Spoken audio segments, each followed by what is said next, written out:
All right. Hello, everybody.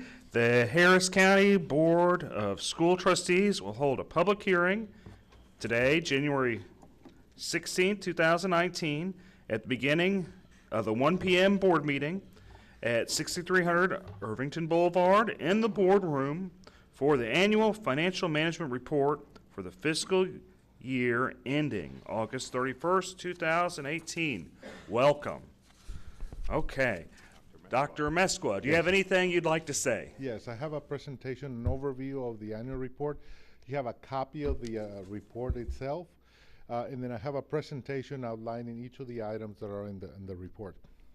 Forward to hearing it. The annual report, the purpose of the school first rating is that to make sure entities will be accountable for the quality of the financial management practices, achieve improved performance in the management of the financial resources. Mr. Should we not have the pledge and the invocation at this point? Happen after this? Okay, well, sorry, I didn't know if this was part of the board meeting or not. No, Dr. Summers. We're doing this before the meeting, then we're going to go through all of our formalities. Okay, all right, thank you. And discloses the quality of local management and encourages entities to manage their financial resources better. This was a requirement of Senate Bill 218 of the 77 legislature, and also it is embedded into the Texas Administrative Code, Chapter 109, as it gets updated annually. Now, HCDE does not receive a school rating, thus not all indicators are applicable. This presentation are for only those indicators that can be adapted to Harris County Department of Ed. The required disclosures in the report are the superintendent's current contract in the report, which is included in your report, reimbursements for mileage, lodging, meals, transportation, conference fees for each board member and the superintendent, and those total for fiscal year 17 and 18 to $82,744. On page 5 of your report is a detail outlining by board member how much were expenses incurred for those items by board member. Amount of compensation and fees received by the superintendent, none. Amount of gifts valued at $250 or more declared by the board members, none. Amount of business transactions between HCD and each board member. There was scholarship donations made by Mr. Wolf, Mr. Moore, and then Mr. Wolf for $5,000 to the department, basically for activities in the department. So these were donations made to the department. Summary schedule of data submitted under the financial solvency provisions or TEC 39.020822. There are 15 indicators. Of those, 11 are applicable or adapted to Harris County Department of Ed. The first one was the CAFR completed in a timely manner. The date presented to the Board of Trustees is today, which is within the period that we are required to submit it to the Board of Trustees. And last year it was submitted on January 24th, 2018. So in all the indicators, you're going to see the comparison indicator from a year ago. Indicator number 2, was there an unmodified opinion in the CAFR? The answer is yes, so we met this indicator 2018, and the audit firm submitted the opinion earlier today at the audit committee meeting. Indicator number 2B was, did the CAFR not disclose any instances of material weaknesses in internal controls? Yes, the indicator was met. There were no disclosure in this year or last year.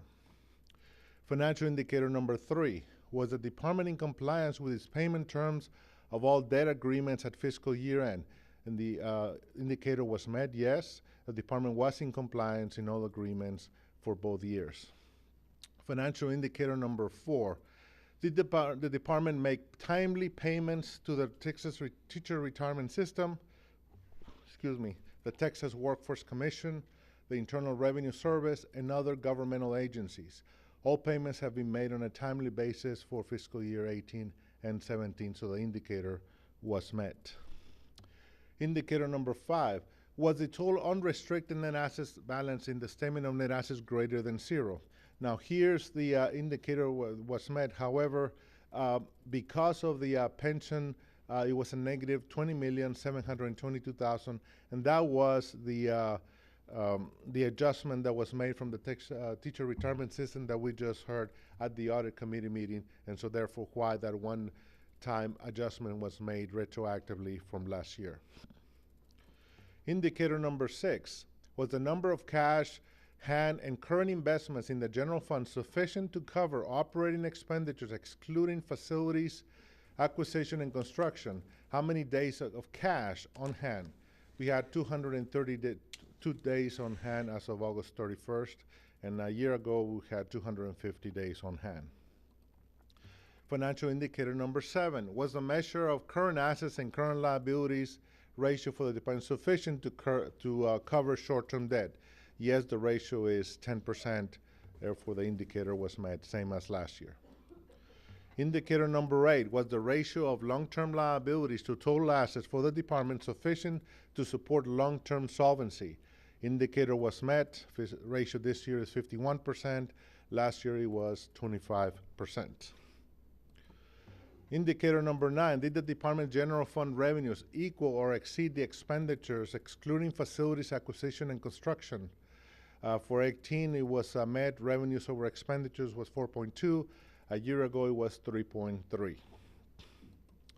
Number 10, was the debt service coverage ratio sufficient to meet the required debt service payments? The indicator for this year is 11.71, last year it was 11.03, so it was met again. Indicator number 11, administrative cost ratio, less than the threshold ratio. Because we are not a school district, it's not applicable to the department. Did the school district not have 15% decline in students to staff ratio over 3 years? Again, we don't have students, therefore it was not applicable. Did the comparison of PEIMS data to submit was less than 3%? Again, we do not submit PEIMS to the TEA, therefore not applicable. And lastly, indicator was free of instances of material non-compliance on grants, contract laws related to local, state, or federal funds.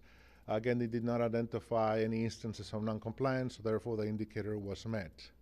And did the district not receive an adjusted payment schedule from TEA? We do not receive payments from TEA for the foundation program, not applicable at this time. These we're required to have a public hearing, and any comments on the report. Copies of the report are posted on our website, and they're also available at the entrance, so anybody in the public may want to get a copy of the report, and we'll entertain any questions that you may have. Thank you. Does anybody have any questions for Dr. Mesqua?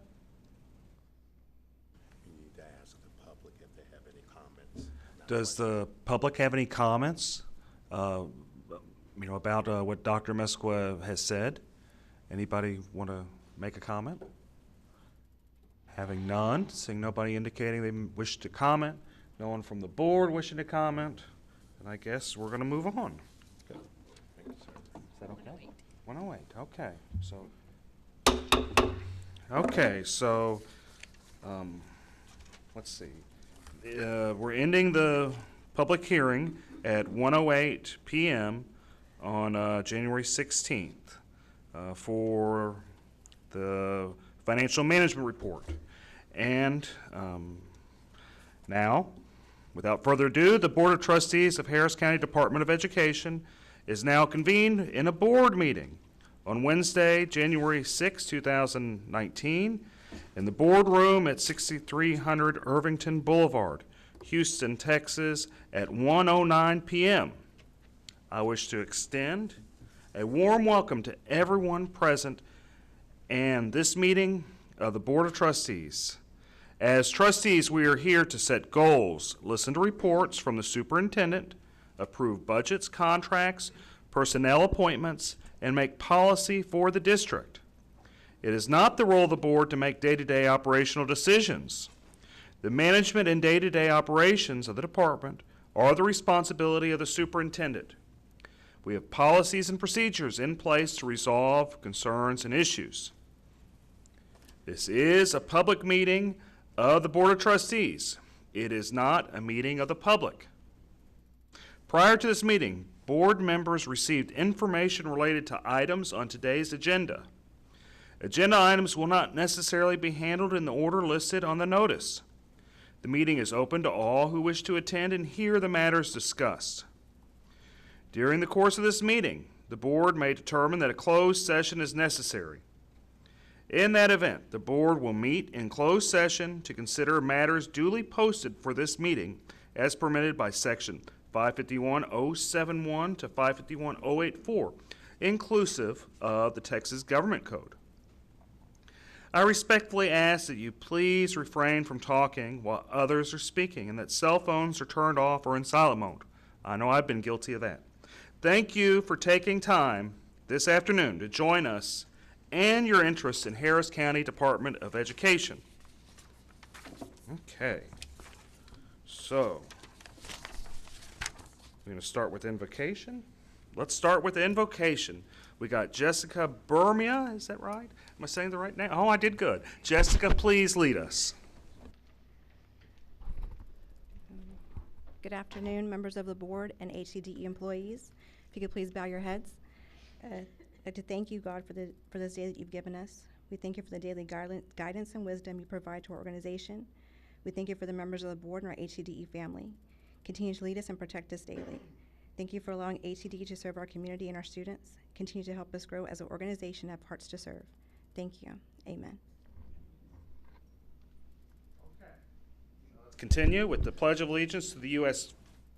flag by Siobhan Pipkins. I pledge allegiance to the flag of the United States of America and to the republic for which it stands, one nation, under God, indivisible, with liberty and justice for all. Honor the Texas flag. I pledge allegiance to the Texas, one state, under God, one and indivisible.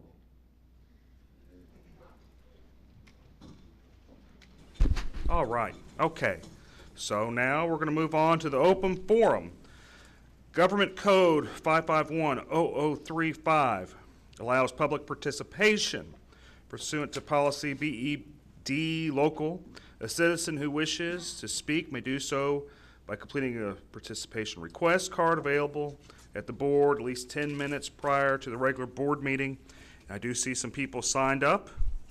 Actually, first, we got some visitors. If you are visiting here, if you are a visitor, would you please stand up? All right, fantastic. I see we got Colleen Vera. Is that Joe Carrion? Is that right? Or am I? I'm sorry, I signed in the wrong. Oh, okay. Let me scratch that one out. Okay, well, yeah. I see some other people that were standing up, and we'll get to them in a minute, I guess. Okay, so now we're going to move on to who wishes to speak.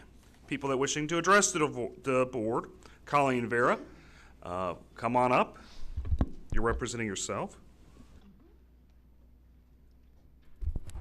Good afternoon and welcome to the new board members. I'm Colleen Vera and I'm a retired Texas teacher and a Harris County taxpayer. Last month I spoke about a $1,500 golf tournament expense. Since then I filed a public information request for the documents. The 4 golfers that are listed as playing in the Harris County in this tournament using the Harris County public education dollars are James Colburn, Jonathan Parker, Gerald Hudson, and Joe Stevens. The first 2 are here at HCD and you know them. It appears the other one of them is superintendent of schools way outside of Harris County in East Texas, and another one is an elected Harris County Justice of the Peace. I have a serious issue with public funds being used to hand out expensive gifts to employees and friends. I'm asking that this board end this type of wasteful spending. The second is agenda item 7J, your lobbying contract. 5 of you ran on the Republican ticket to get elected to this board. The Republican Party platform specifically rejects tax-funded lobbying contracts. It's your job to build the relationships with other elected officials and share with them the issues that HCD needs addressed. It's wasteful to force 22,000 Harris County homeowners to pay their property tax to you so you can pay a lobbyist to do your job. 22,000 homes paying their property taxes to cover something that you should be doing yourselves. We elected you to do that. I'm asking this board to also end this type of wasteful spending. Thank you. Okay, Darrell Douglas. I'm assuming you want to speak? So,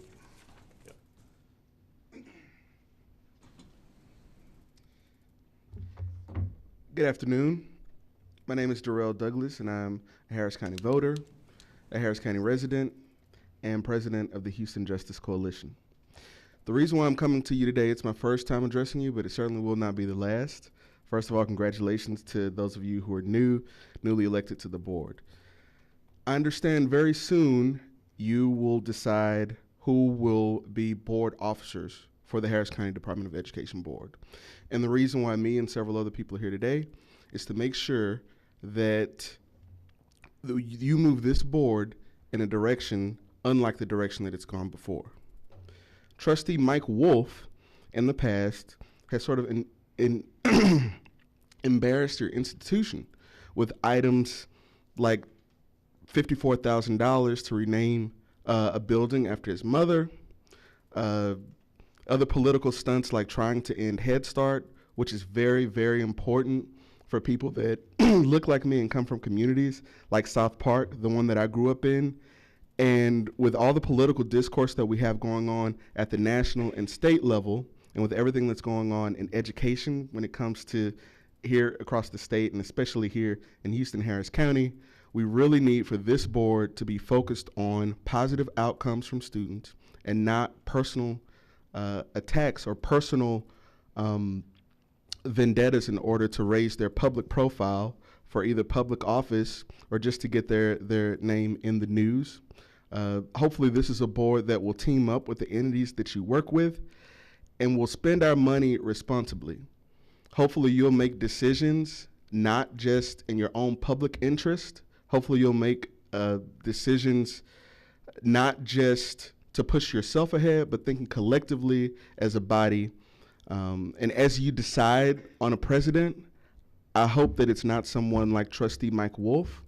I hope that you choose someone who can build consensus and can move this board forward for great things. Thank you so much for your time. all right. Okay, Antonio Maldonado. Hope I said that right. Hope I didn't butcher it too bad, Antonio. No, that's fine. It's Tonio Maldonado. First of all, I'd like to say welcome to the new board members, and it's a pleasure to be here to speak today. I have come here to support my friend Darrell Douglas and his organization, the Houston Justice Organization. And I don't want to repeat everything that he just said, but that's one of the reasons that I came here, was because I have the same feelings that he expressed, so I don't want to waste your time in repeating all of that. So I would just like that y'all would consider his opinion, because his opinion is also the same as mine. Thank you. Now, let's see, Don, we do not have a feasibility report, right? Okay. Okay. Well, we got reports and presentations. Superintendent, James Colburn, please. Thank you, sir. Once again, we've heard this multiple times. I'd certainly like to take this opportunity to welcome our new board members. It was exciting to have an opportunity to speak about them and to welcome them to our board. I think it's convenient that you start on Board Appreciation Month. And so certainly want to thank Josh Flynn and Danny Norris and Richard Cantu for joining our board and willing to give so much of their free time in representing Harris County Department of Ed. I'm going to call your attention to a handout that should be at your stations that is a calendar of events. This is a trend that we've started this month to try to keep you abreast on events coming up with the department. And we're going to try to stay this month and maybe a month ahead. There's a lot of things always going on with Harris County Department of Ed that we feel like that you should be kept up with, and if you want more information, don't hesitate to get with me or Ms. Smith, and she can get you more information about those things so you can you can attend those.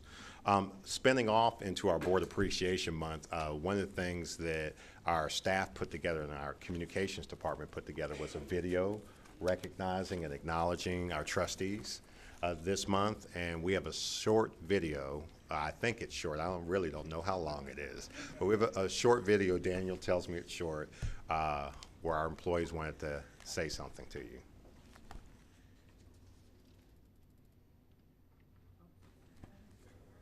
Well, we can see them saying something. We just can't hear them saying anything yet.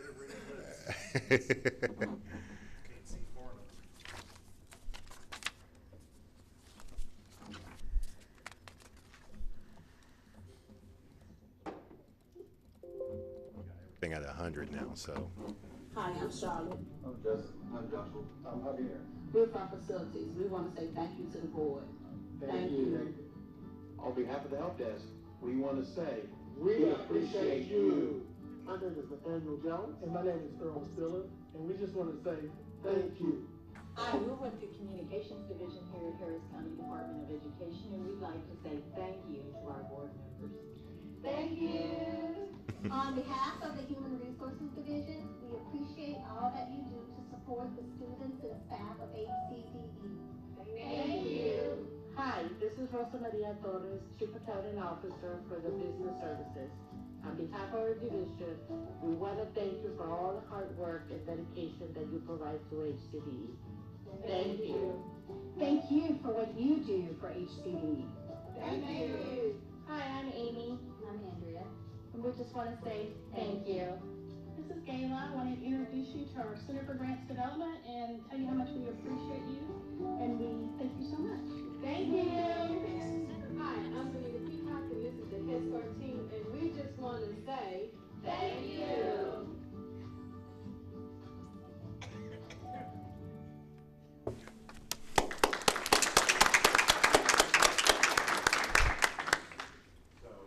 Once again, thank you to our board and everything that you do, and our staff definitely appreciate you. 3 important events coming up this month and one for next month that I think you might want to attend. The first being the Early Childhood Winter Conference. That is on January 26th, and it's going to be at the Kingdom Builder Center. We've been putting on this event for how many years, Dr. McLeod, do you remember?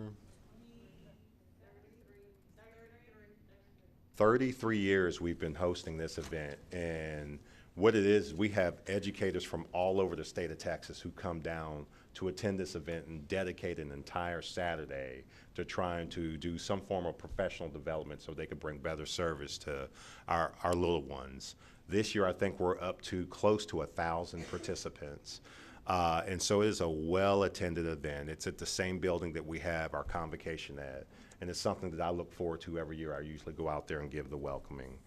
On the 27th and 29th, we have our TASA Midwinter Conference, which is the largest conference in the state of Texas every single year. There are thousands and thousands and thousands of educators in Austin for that. There's a tremendous amount of professional development that happened through at that event, all the way from superintendent down to teacher. There are several divisions in Harris County Department of Ed that will have an opportunity to present. One of them will be also opportunity for Fortis Academy. Mr. Parker, Dr. Mays, Dr. Moten, and myself will be doing a 50-minute presentation to educators across the state about sobriety for our adolescents. And finally, on February 15th, we're going to do our groundbreaking ceremony for ABS West in A-Leaf. And we'll get more logistics to you about that, about time and all of that. But certainly that's an event that we would love for the entire board to be present at. I think we're also going to have participants from A-Leaf ISD. I believe H.D. Chambers, the superintendent with A-Leaf, may have a few things to say and be on the program for that also. That's all I have, sir. Thank you, James Colburn, and I appreciate you with giving us information on the calendar. That's new, and I think that's very helpful.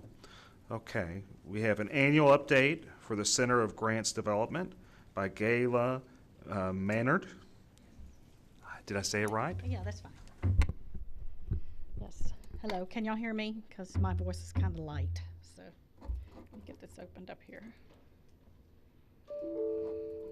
Okay.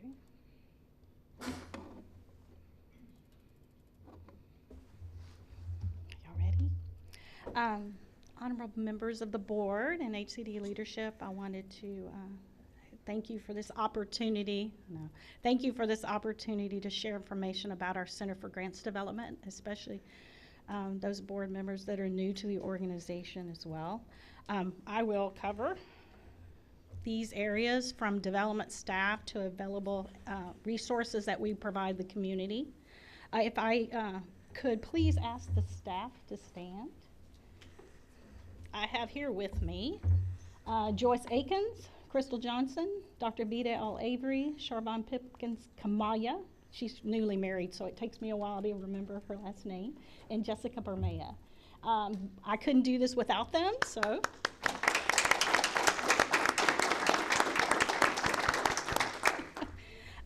I also have to thank those of you behind me and in front of me, other divisions that work with us on the grants, because it's not just about us, it's about the people that we serve, the children that we serve in the community.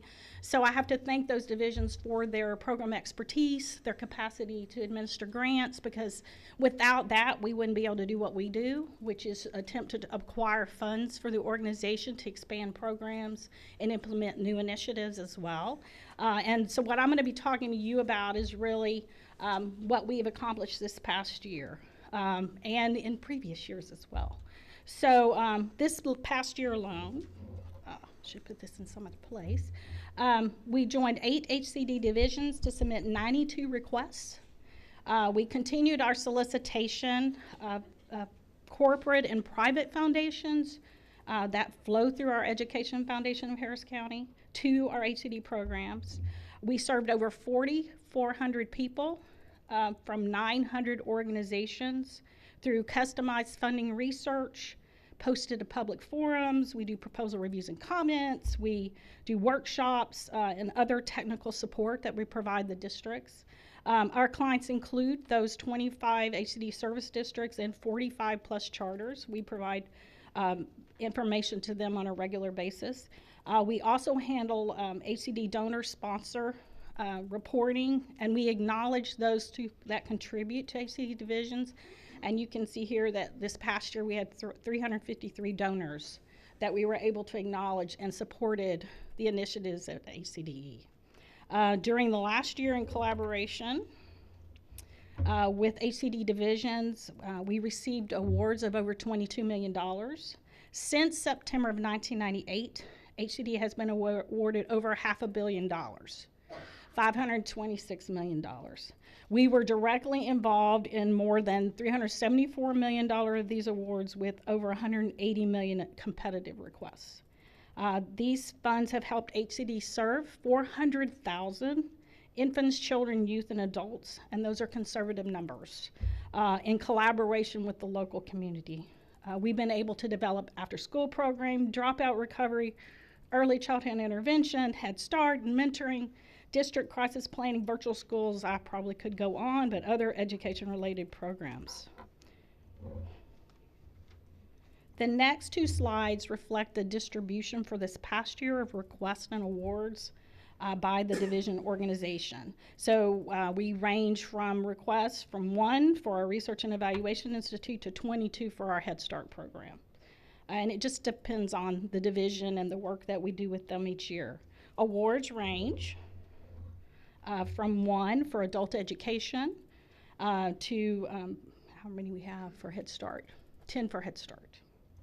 37% of the award requests were awarded this past year. I also have here a list of highlighted grants that were awarded by division for this past year. So you'll see there's the list there from adult education to teaching and learning center.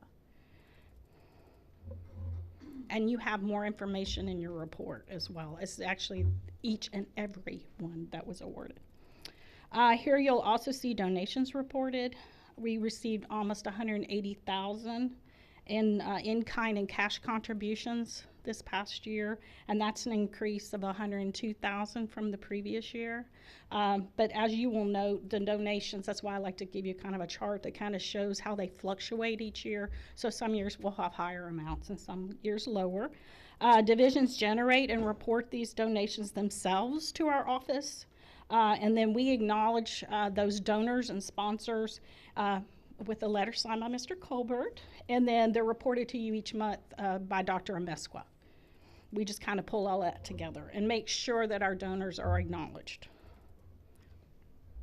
Other highlights include weekly notifications of funding opportunities that are sent to ACD divisions, and our direct support to school districts and charters. And what we do with them is we disseminate grant opportunities, we do training on how to prepare proposals, and we work with them and engage them to collaborate with us on grants.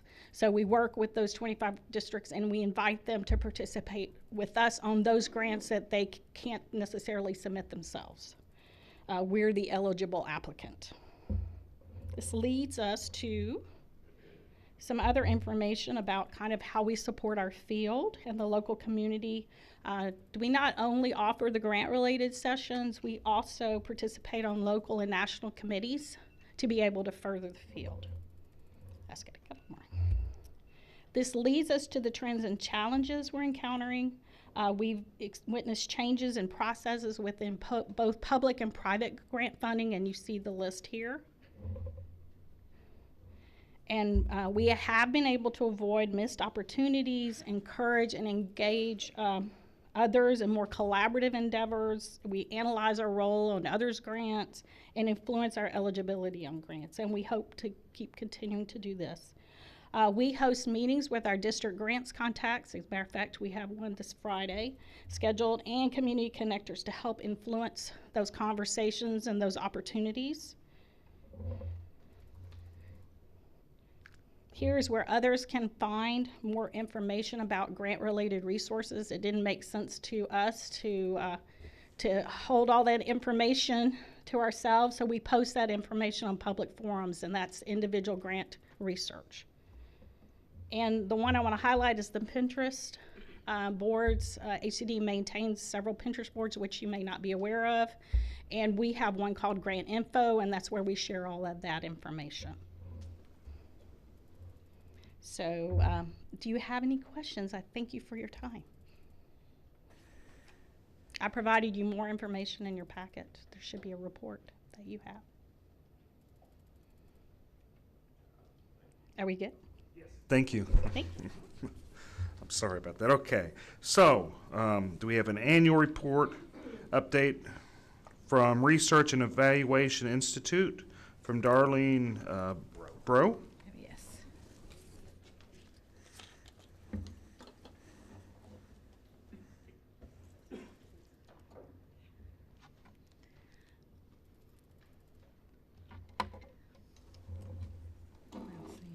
Well, good afternoon, Superintendent Colburn and board members. My name is Darlene Bro, and I'm the director of the Research and Evaluation Institute. I'd like to take this opportunity to introduce my team. If they would please stand. My outstanding, valuable, very smart team. Let's give them a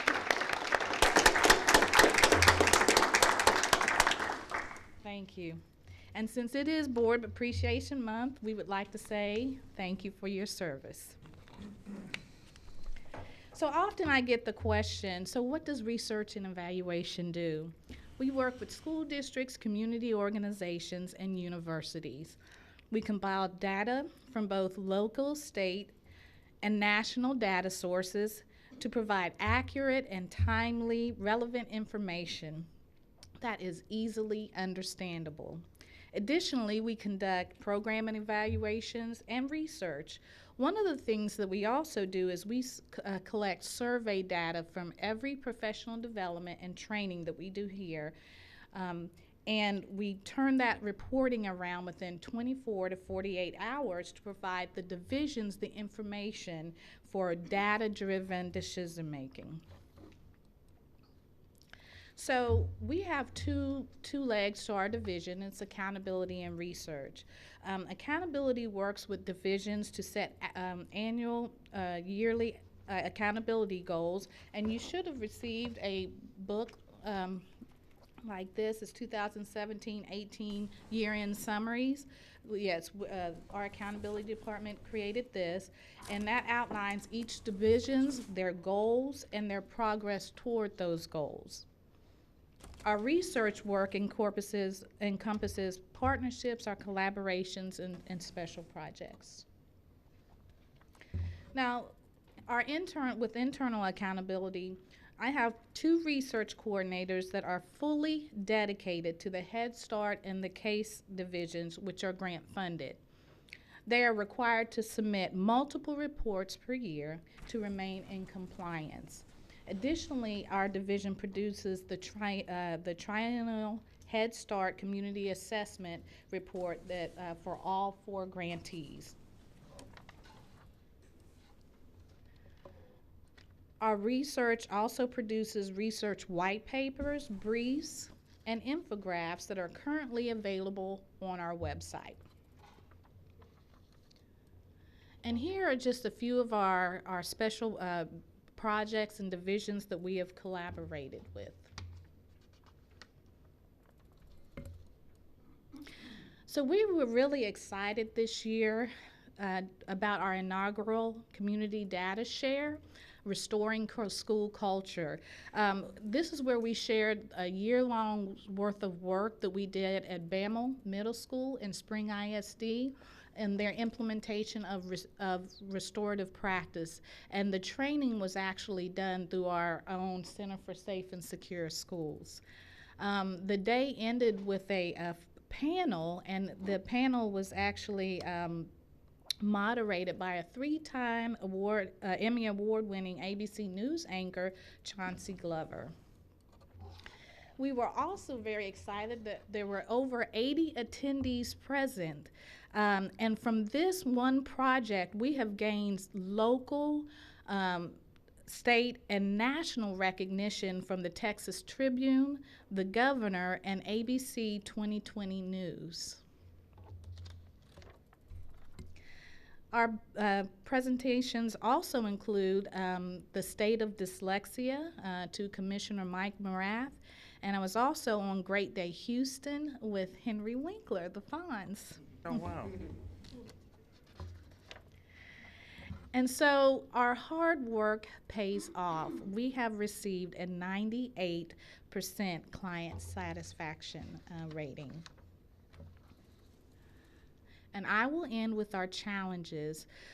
We will continue to strive to provide our deliverables in a timely manner and continue to grow our partnerships and to work on balancing our internal and our external needs and to finally increase our visibility within the educational research community.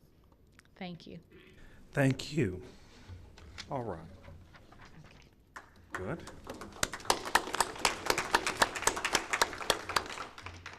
Darlene? Ro? Yes. Thank you. Okay, thank you. Okay. Okay. Do we have any other reports from board members concerning attendance or participation in a board or HCD-related conference, event, activity, or committee, accolades for an HCDE staff member or other deserving person? I actually do have one. I just want to say that, our prior board president, he was a really great person, and I'm kind of sad that he's gone, Lewis Evans, and he'll be missed. But we got 3 new great board members, but I am going to miss. I'd be telling a fib if I wouldn't say I was going to miss Lewis Evans. I would just like to state for the record that Mr. Evans is still alive. Not on this board anymore. I want to add to that. I actually had asked Mr. Evans to come to this meeting, then we kind of didn't communicate after that, but I felt badly that when I spoke at the last meeting, I referred to the other 2 ladies that were leaving, not Mr. Evans. So we need to get him back here to honor him in some way at some point. Very good. Okay. So, do we have a monthly finance report through 12/31/2018 by Dr. Jesus Emesquis?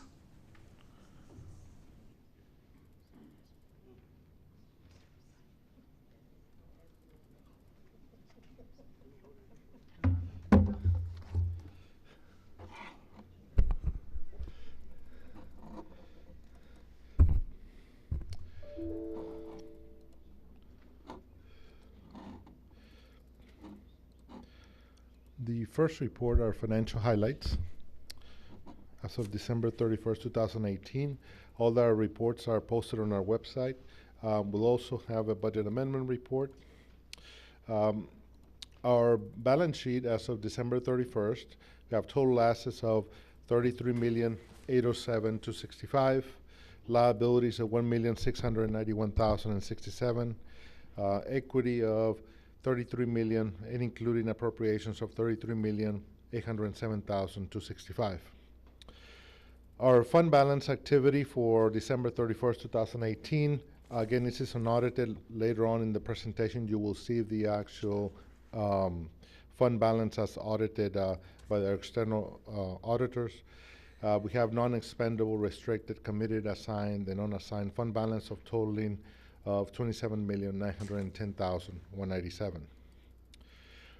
Every month we provide financial ratios as of December 31st. In this case, this is for the first, little bit about after the first quarter. Percent of fund balance to general fund ratios, we have 131% versus 102% last year. Working capital ratio, 32 million versus 30 million last year. Unassigned fund balance ratio, we're at 56% versus 45% at the same time. Debt to income ratio, we're at 0%. We have not made any payment. The first payment will be in February for the debt. So then we'll have the calculation for the ratio. Tax revenue to total revenue ratio, we are at 17%. A year ago, we were at 27%. Indirect cost to tax ratio, we're at 2% versus last year of 1%. Fee for service revenue ratio, we're at 28%, whereas last year at the same time, we were at 36%. Fee for service revenue growth ratio, we're at 9% and growing this year, and you will see that later on where that number, why we're at such a high number at this point in time. Last year, because of Harvey, we were at minus 5% at this time, minus 5%. Our fund balance activity, we present our budget amendments each month. This year, we have presented 2 budget amendments, one in October and one in November. Revenues year to date as of December 31st, we're at a total of $137,082 in budget, and received and billed of $28,998,480, or at 28% of the year. This is the fourth month of the year, or we should be at 33%. However, we're at right now running around 38%. These are the amendments. Every time that we amend the budget, we show a running total of every month of what we have increased our expenses or our revenues. And so you see there in September, October, November, the different increases in budgets. Expenditures, budget to actual, we're at $34,847,283, or 29% of the year, again running below the 33% mark as of this time. Our donations report year to date, we're at $22,294, $6,178 in cash, and $16,116 in in-kind revenues.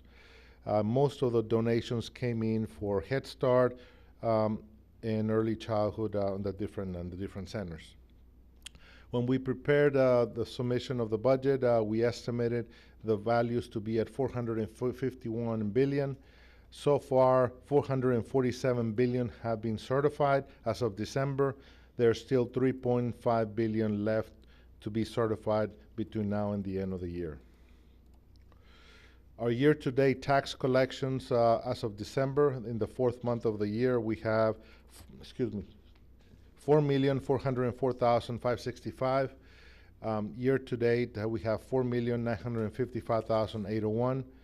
And we have made payments to the Harris County tax assessor and also the appraisal district of $152,987. Our disbursement for as of December, or for the month of December, were $2,988,121, 494 checks, 524 transactions, and 6 transfers. Excuse me. All the detail is attached to your packet and is also posted on our website. Our check register and our disbursements reports are all available on our website. Excuse me. We also report on segment and division data, key indicators to target how they are doing in terms of budget to actual, and also revenue to expense. So educator certification is minus 111,516. Records management minus 73,809. Again, this is the fourth month of the year, so a lot of those revenues will come in later on in the year. And then school-based therapy services minus 592,386, and schools at minus 236,612. That is in our general fund area, governmental fund types that typically are subsidized to some degree by property taxes. The area of enterprise activity, which is a proprietary Choice Partners cooperative, we'll be happy to report that they are at 73% ratio. They're typically at 45%. The budget for the year to transfer from the Choice Partners to the general fund was $2 million. As of the first quarter, we have $2,423,713 already transferred. So the year still has other 8 months to go. So we'll probably have a record year again for Choice Partners, and so they're doing very well in their activity. Budget amendments, we typically prepare budget amendments at this time. For this month, we don't have any general fund, special revenue grants, or workers' compensation fund amendments. So we may have some next month, but at this time, we don't have any amendments. The next few slides is a construction PFC update of our AB West. This is when we had our closing a few months ago. The total amount available was $10,811,000 for the construction fund. So far, we have $10,676,662 available, and the construction contract has been signed and awarded, and the construction is set to start up pretty soon. So the construction period is approximately 11 to 14 months. And so that's the first financial report that we'll go over. Do you have any questions before I go into the investment report? Questions? This is your opportunity. Don? Yes, sir. Am I correct in my assumption here that we were not presented this information until we got here today? Yes, the information for the financial report, because of being a January, the beginning of the year, where we did not receive the bank statements, and also the very short period of time between when we closed and the date of the board meeting, we were not able to send them on electronically with your board packet. So what we did is we made copies of the presentation, and it is in your desk and your packet. And we also now have posted on our website the complete report. There are going to be months because the board meeting is going to be early in the month. Therefore, we're not going to have enough time to do the closing, to post, and do all the balancing before we prepare the financial statements. And so we just finished those a couple of days ago, and we were able to now print them and now make them available to you. Okay. No other questions? Please proceed, Dr. Mesquis. Thank you. The next one is the investment report.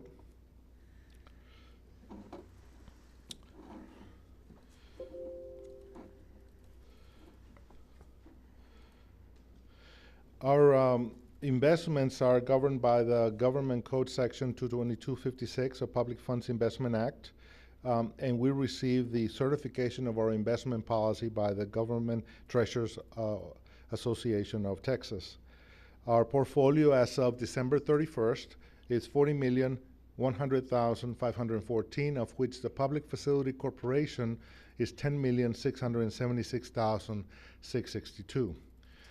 Most of our funds, 88%, are in investment pools, being Techstar, TechSpool, or Lone Star. And then we have about 12% in the money market sweep account that Chase Bank at this point in time, and receiving earnings so that we can reduce our cost of operations for our bank fees. For our PFC, all of our funds, 99% are in the tax pool, and 1% are left over in the Bank of Texas for cash flow purposes for any transactions that occur with the PFC. In comparison from a year ago, at this same time, our portfolio is 13% larger than a year ago, or $4.4,075,673 dollars than 2018. All our funds are pretty much overnight, so we have a very liquid portfolio. And we have earned year-to-date $166,381 in interest earnings, and then the PFC has earned $77,057 of interest earnings. The yield is 2.31, and the benchmark is 2.46. We're just lagging just behind the rates as they start continue to climb. This is the last 12 months on how the rates have gone up since almost a year ago. And so you can see as the rates go up, our portfolio goes up, and it continues to go up. So we're basically climbing the ladder as we do with the investment pools. This is the report, and it's all posted on our website. Any questions on our investment report? No, I don't believe we have any. Thank you. Okay.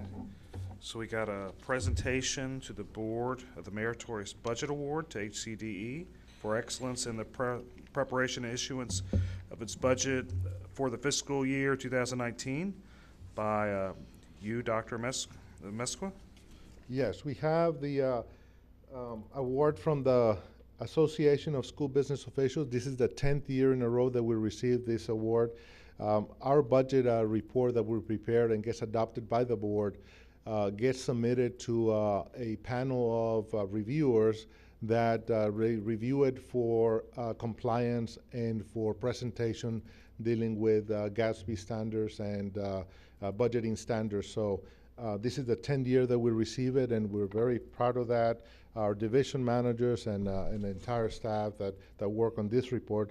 So I'm going to ask all the division managers present to please stand up, because they are part of it, and I share this with them because they are part of what's in the report that we submit to them, and the superintendent's report as well. So I'm going to pass it around, and please, staff, please stand up for it.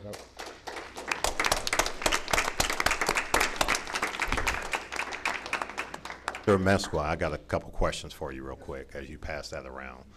How difficult is it to win this award?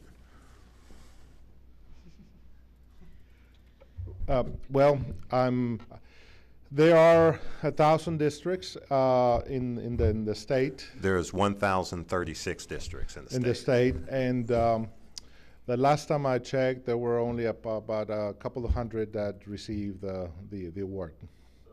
Would you say it's fairly challenging to win this award? Well, it is challenging. There are basically a number of requirements and questionnaires that you have to respond to it and meet those standards to be able to be reviewed and meet the qualification and the criteria. There's another organization that we also submitted, and we've already received that. This is actually the first for 2019, so we hope that we receive more at the end for this next year. So I stand corrected. Instead of fairly challenging, it's quite challenging to win this award. Mm-hmm. And less than 10% of the public education organizations in the state win it. Mm-hmm. And we've won it how many times? This is the 10th year. Oh, okay. I just wanted to make sure. Mm-hmm. So I think this is something to be proud of, and I would like to thank you and your leadership, mm-hmm. and certainly all of our division leaders, as we just gave them a hand. There's no question that we have sound business practices at Harris County Department of Ed, and not only do we recognize that and celebrate it and display it to the board every single month, but it's good to get affirmation from a state body entity that recognizes the same. So thank you, sir. Thank you for your leadership. Okay, so if we can, we're going to take something out of order because we want to get the auditor out of here, and so she's not billing us anymore. Okay, so we're going to take. We don't want to get her out of here. We just want to be respectful of her time. Fair enough. We're going to be respectful of people's time. So we're going to take 7B, unless anyone has any objection, of the non-consensus agenda, and we're going to pick it up if I have a motion. All right, I don't need a motion for the. Okay, unless anybody objects. Okay, so then maybe I should read 7. Read it. Okay. So we're going to consider the acceptance. Or Selena? Yep. Okay. Go ahead and do your presentation. All right. Well, thank you so much, members of the board, Superintendent Colburn, and members of the audience. We met earlier at 11 a.m. as an audit committee, or I met with the audit committee to go over the results of the fiscal year 2018 audit. And below our team members that were here and did the heavy lifting throughout the summer and the fall, and they're listed here. We won't go through that. So my presentation will be quite abbreviated because we did spend quite some time on there, but feel free to ask questions as we move along. The purpose of the audit is to issue an opinion on these financial statements, and one of your packet items is the comprehensive annual financial report. It is over 170 pages long. Our opinion is only 3 pages long, and it's included in this comprehensive annual financial report. All data is coming from your system, and so our purpose is to say whether any users of the financial statements can rely on these financial statements. The main users will be regulatory agencies and bond rating agencies, regulatory agencies at the state and federal level. In order to issue our opinion, we have to gain a lot of comfort with the numbers that will go into the comprehensive financial report. And in the summer, we started with our planning and risk assessment. We identified key controls over key areas, tested those key controls, and then when the department closed its books, we went ahead and performed our substantive procedures, which included corroborating, confirming, and vouching the figures presented to us. Because of all of that, we were satisfied with the data and we were able to issue an unmodified opinion or a clean report. It is the highest level of assurance that you can receive.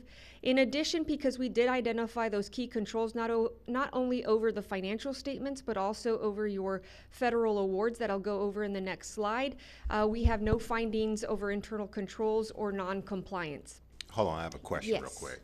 So what's that rating? Where's that rank at? The unmodified? Yeah, it's the best opinion that any entity can receive. It's the clean opinion. So it's like the number one opinion. Correct. And although you have been receiving a clean report for many years, it's not easy to achieve. It's not an automatic. It takes a lot of work. And like I said, we started this process back in May, and we're finishing here today. So it's a long process. So Lena, based on your memory, and you've been doing our external audit for some time, how many times have we gotten that? How many consecutive years? At least when we've been here, at least 5-6 years that I've been here, but before that I don't recall that you had anything other than a clean report. So no, the number one ranking, right? The number one ranking, the best ranking, you have received that. I mean, you're saying it wrong. I'm just trying to help you out. Yes. So for 5 years, we've gotten the best. The best. Longer than that, we've gotten the best rating you can get from an external Yes, I'm audit. a very technical person, so I'm going to stay with you on that. Let up. I mean, normally I don't do this, but I just wanted that noted for the record. Thank you. Don't let the superintendent put words in your mouth.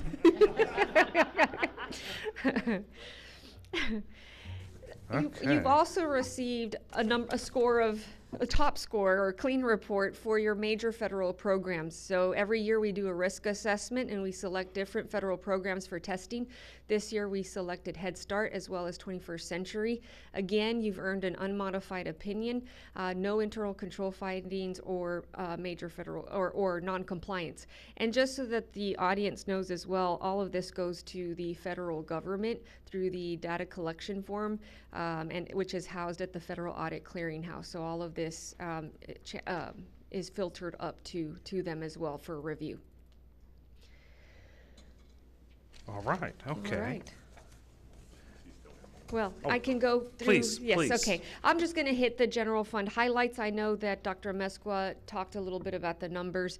Your general fund revenues were $48.5 million, with the majority of that coming from your property tax revenue at $22.5 million or 22.5 million or 46%.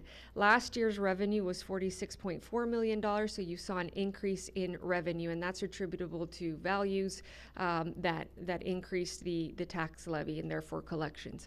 As far as your general fund expenditures, those totaled $44.2 million. Those increased slightly by $1.1 million from the prior year. You'll see that the bulk of the monies are spent in the bottom two portions of the pie at 25% and 23% respectively for the special schools and services and school-based therapy departments. If we disaggregate the expenditures even more, you'll see that 74% of the expenditures go towards payroll costs, which totaled $32.8 million of the $44.2 million. When we look at your budget was, for your revenues, was slightly under, your actual revenues were slightly under budget by $73,000, and your actual expenditures were under budget by $5.4 million. I stated earlier that your expenditures did increase by $1.1 million, but the actual revenues transfers in still exceeded the expenditures and transfers out by $1.3 million. In other words, you added $1.3 million to fund balance, which ended your year at $29.4 million. So that's total fund balance. If we look at just the unassigned fund balance, that which is available for appropriations in future years for fiscal year 19 and going forward, you'll see that what I like to do is look at the current expenditure level, and if all revenues were to cease, how many days could you operate on that unassigned fund balance? That would be 146 days. The critical levels, or where the red flag goes up for us as auditors and users of the financial statements, is if it goes anywhere below 30 days. 90 days is the Government Finance Officers Association, or GFOA, recommended. So that indicates anything 90 days or above is a healthy fund balance, and that would equate to $10.9 million. Currently, you have $17.8 million. Any questions for me? No, ma'am. Okay, thank you so much. Eric, I'd like to make a comment. Anybody in the public that wants to review what we call the CAFR, it is available to the public. It's very informational, and if you start reading it about 30 minutes before you're ready to go to bed, you probably won't. You'll sleep soundly. Okay, so we know what your bedtime reading is, Don. Okay, so we're going to consider acceptance of the 2017-2018 annual financial audit. The fund balance categories, the amounts as presented in the report, and the attached resolution for the committee fund balance. The audit was conducted by Whitley Penn, LLP, if I can talk. Do I have a motion? Okay. Got a motion by Richard. Do I got a second by George? Is there any discussion? Okay. Let's vote. All in favor, raise your hand. All opposed, all abstaining, it passes unanimously. Okay. Good job. So now we're going to go to the consensus agenda. Does anybody have any problem with the consensus agenda? Any items that y'all want to take out? And 6A1. 6A1. 6B1, that's for the new board members that weren't here because they shouldn't vote on that. Okay, Mike, Trustee Mike Wolf. Anybody else have any other items they want to take off of the consensus? Okay. Okay, so do I have a motion to approve all the consensus items, save and accept 6A1 and 6B1? So moved. Okay. Trustee Norris. Second. Dr. Moore, thank you for the second. Is there any discussion? I'd like some information on number 2, C2, the phonoscope Inc. item. Could we get some information on that, please? No, it's not being pulled. We're discussing. Yeah. Please.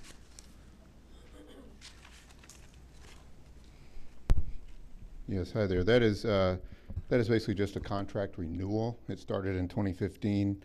It looks like it's probably the last renewal. These are just vendors that were awarded back then, 5-year contract. Well, actually, an initial 1 year with 4 1-year renewals. This 15 contract looks like it's in the last year of the renewal for that. Were there specific phonoscope questions or?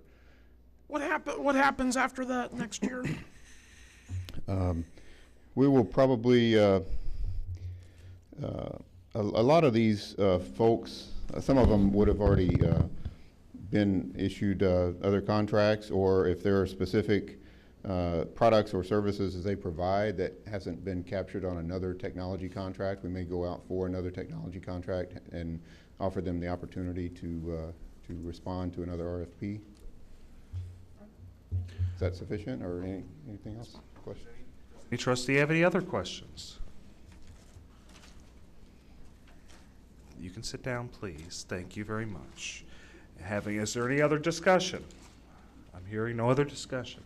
Okay, so let's vote on approving all the action items, save and except 6A1 and 6B1. All in favor, raise your hand. Okay. That passes unanimously. No one's opposed, no one abstained. Okay, so now we're going to go to action 6A1. Consider the approval of the following business service items. The 2018 disbursement report. Do I have a motion?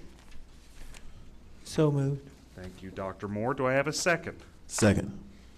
Trustee Norris. Is there any discussion on this? I'd like to make a substitute motion that this item be tabled until next month, because we have not had, as a board, a chance to read the report. Okay, so I have a motion to table. Dr. Mesqua, does that impact us at all? Okay. I'll second that. Okay. Anybody want to discuss this? So what we're doing is we're tabling 6A1 till next board meeting. You have a pending motion? Sorry, you're technically voting on a motion to amend the original motion, to substitute the original motion. So that's what's going to be voted on first, and then you will vote substantively on the motion to table. Whatever you want to call it. So, okay, I'm confused. Okay, so we're first voting on approving the motion, or amending the motion? Amending the motion. Amending it so it's included being tabled? Correct. Wouldn't we be voting on to table it? It's two different motions typically. Okay. Unless, Okay. is that, Mr. Sumners, is that what you're, is that what you're doing? Okay. So if you want to table it, you vote yes both times. Okay. Go ahead. So, okay. I think we can withdraw the motion That for. would be great too. We'll That's withdraw. another motion I'll to make withdraw. it less complicated. We both agree to withdraw, so we Okay. can table. Perfect. It's the easiest, very good. Less complicated, less moves. Okay.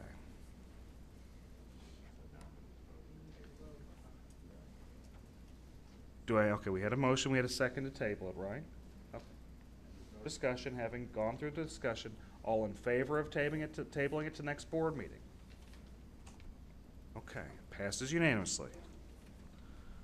Okay. Now we're going to consider the approval of the following board meeting minutes from December 19, 2018, regular board meeting. Do I have a motion? So moved.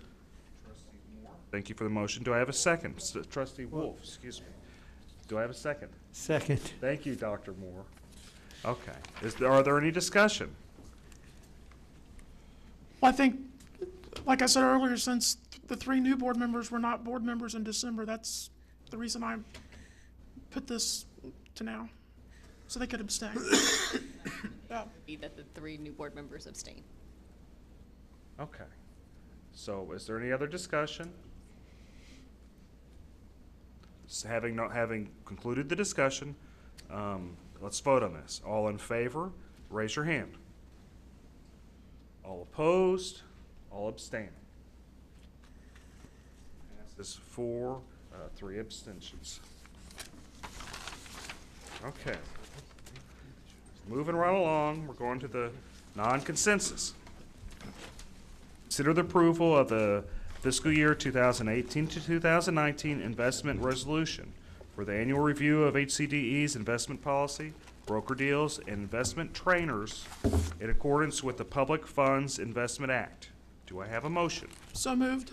Thank you, Trustee Wolf. Do I have a second? Second. Thank you, Dr. Moore. Is there any discussion? Having no discussion, let's put it for a vote. All in favor, raise your hand. Passes unanimously. 7C, consider the approval of interlocal agreement with the Harris County Sheriff's Office for the fiscal year 2018 and fiscal year 2019 for law enforcement services at the Academic and Behavioral School East for 2 deputies, Academic and Behavioral School West for 1 deputy, High Point East, High Point School East for 3 deputies, and Fortis Academy for 1 deputy.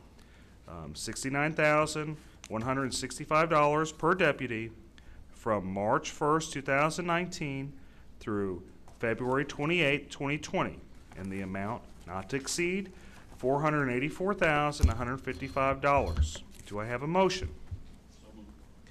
Trustee Cantu. Do I have a second? I'll Second. Oh, okay. Trustee Norris, thank you. Okay, so we got a motion and we got a second. Do we want to have any discussion? Summers. I just have one question.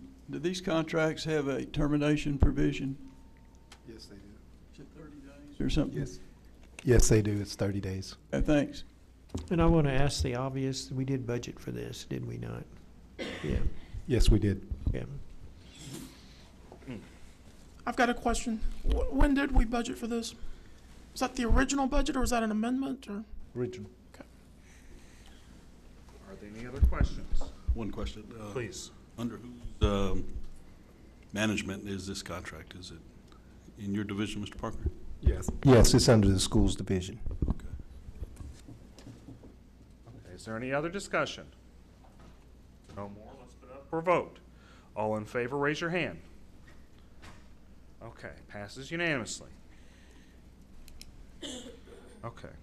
7D, consider approval of contract for water intrusion prevention and site drainage, leak and metal wall repairs project at HCDE High Point East Campus with facilities sources RFP 16054JN04. The total cost of this project is $61,946.12. Do I have a motion? So moved. Trustee Norris, do I have a second? Second. Dr. Moore. Are there any questions on this? Any discussion?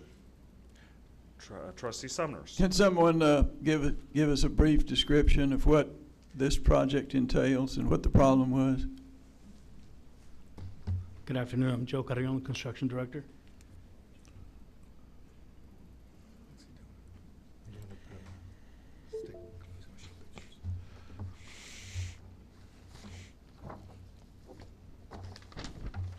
Did everybody receive a map? No. Yes, sir.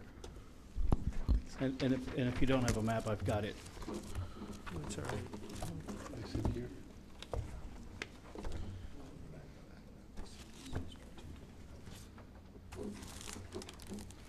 Joe, I would just go from the PowerPoint.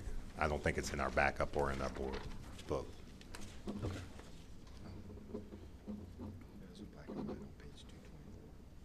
224.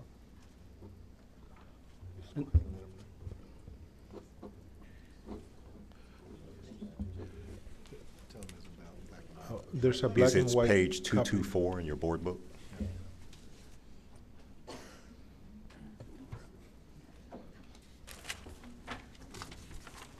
Oh, yeah, it is here.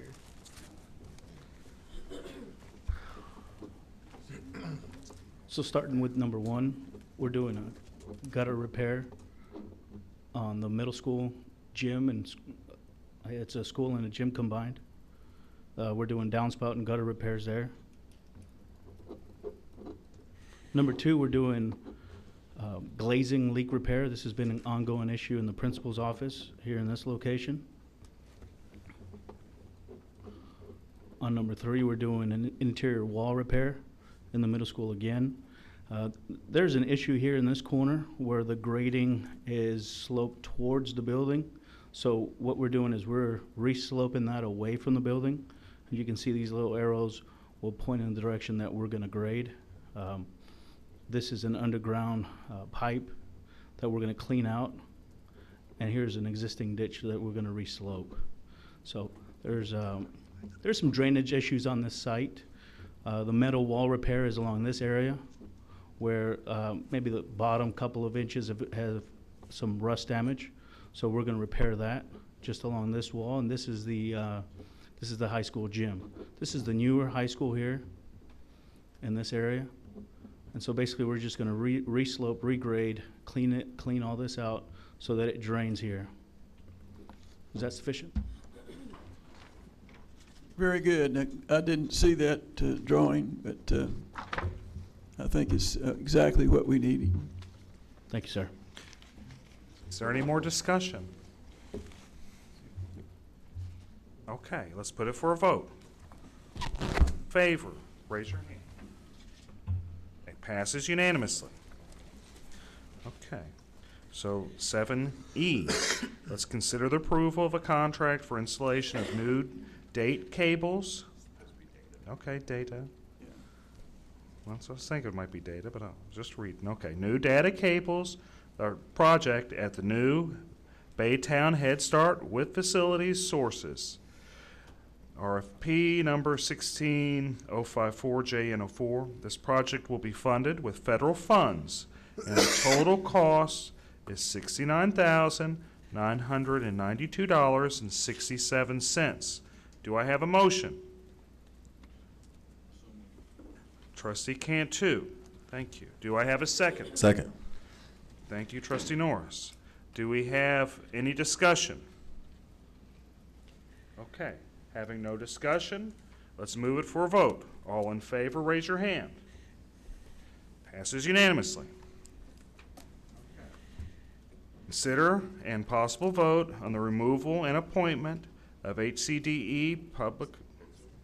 Did I miss something? Renewal. Oh. I was getting excited. I'm trying to, thank you for catching. Okay, so let's consider the approval of the renewal agreement for security services with the Executive Threat Solutions LLC for the period of January 17th, 2019 to, was it April 30th, 2019. The security services are for the Harris County Department of Education, 6300 Irvington, and 6005 Westview locations. The total cost of this contract is $130,560. Do I have a motion? So moved. Trustee Wolf, do I have a second? Trustee Cantu, is there any discussion? I'm going to assume this is for two people. Yep, yes, sir. It is for two people, one for each location. Yeah. One at Westview and one here. Okay. When you're doing your agenda item in the future, I think that's something that you need to be cognizant of, is that there's nothing in here in the agenda item itself or in the detail that specifies what the contract entails. Okay, yes, sir. Got another question. Please. So we just approved the contract with the sheriff's office for the campuses, and so just trying to understand the thinking, contracting with the sheriffs for facilities and with this group for administration buildings, and just what's the Right. Part of this, and I'm gonna look to Mr. Parker to help us, because we've had executive thread through Choice Partners with having officers here through the schools. I think that was an agreement that was made a while back when they first started the schools.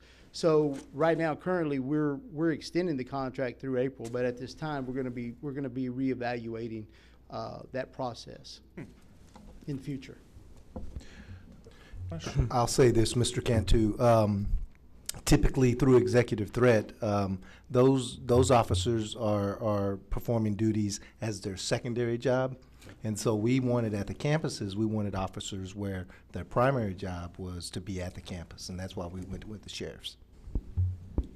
And I think it's important to note with executive threat, you know, Mr. Sumner's mentioned that's 2 people, but those people rotate. Yeah. You know, this is the job, to Mr. Parker's point, where they're picking up overtime. Some of them are sheriffs, some of them are constables, some of them are city police officers. So I think they're going to revisit this contract at the end of it, and we'll decide whether we're going to stick with executive threat or maybe transition with the county sheriffs. We don't know. I think Ms. Langlois told me that the sheriffs used to have this building and our Westview building, and then they decided that they didn't want to do that anymore. But they were still in the schools, so. We are assessing that and looking to see if there's a possibility we could have officers here, the same officer at both locations all the time, instead of having having different officers at each day. You know, one day you have one, and then they just rotate. And some of them are Harris County Fire Marshals that are TCLO certified. Mm-hmm. I happen to be the contract coordinator for a sheriff's contract, much like the one we just approved. And so I know the difference is sheriff deputy that's on contract has a radio and is in touch with the local patrol, and the guys that are working extra jobs aren't in touch with the patrol and don't really know what's going on out in the street. Maybe something happening next door. Right. And so I would just mention that to keep that in consideration when we're moving forward on this. Yes, sir. Mr. Cantu, you're bringing value to this board already. Thank you. That's correct. Thank you. Okay. Is there any other discussion? Having no discussion, we've concluded our discussion. Let's put it for a vote. All in favor of 7F, raise your hand. Okay, passes unanimously. Okay. Now I go to 7G. Consider and possible vote on the removal and appointment of HCDE Public Facilities Corporation's directors. Agenda item requested by trustees Moore, Sumners, and Wolf. Have a motion. In regard to this, I'd like to make the following motion. I move, in preparation for future possible changes to the HCDE Public Facilities Corporation Board, that HCDE Board's legal counsel report to the HCDE Board the names and positions of the current directors of the HCDE Public Facilities Corporation and the legal process necessary to add to or remove members of its board before January 31, 2019. Okay, so is that a motion to amend the motion, or is that a substitute motion? That's Okay. the first motion. Okay. That's the first motion, and Mr. Sumners, I'm going to ask, can you hold on to that piece of paper so we can make sure that we have the motion? So Summers is making exactly. the motion? Yes, sir. I'll second that. If no one else is second, I'll second that. Okay, so we have a motion, we have a second. Do we want to have discussion on this? Yep. Yeah, I have a question. Mr. Summers, can you clarify your motion? So, I think it's pretty clear. well, I'm obviously not understanding it, so I need you to. I'm asking the attorney sit next to you to give us a report On who serves on the PFC. and how we can either replace them or add to the board. When is the report due? January 31st. Okay, the end of the month, okay. And just as a point of just clarification, why are we doing that? Well, because we're thinking about making some changes, We, as in the board. the board had voted on making changes to We the haven't. That's PFC? what we're trying to figure out is how to do it. What is for clarification, for those of us that are new, can we get a better understanding on what, yeah, can we know? This is the Public Facilities Corporation that owns the properties that we lease from them, that we pay the bonded indebtedness through a lease agreement. It's a technical process because we're not allowed to sell bonds ourselves, so we sell the bonds through the Public Facilities Corporation, and then they lease us the property for enough money to pay the bonds off. And does our board attorney know anything further about that? Sure, I'm happy to. Here she does. Mr. Summers did a good explanation. The PFC is a separate corporation. It's a nonprofit corporation. It has its own articles of incorporation, its own bylaws that will answer the question that Mr. Summers posed in his motion of how many board members are there, who are the board members, how are they elected or appointed, how do you fill a vacancy, how do you remove all of those things. But it is a mechanism for financing because the Harris County Department of Education, as Mr. Sumner's detailed, cannot legally issue bonds, and so the PFC is by law a legal mechanism by which to issue bonds and to go through the financing arrangements for real property.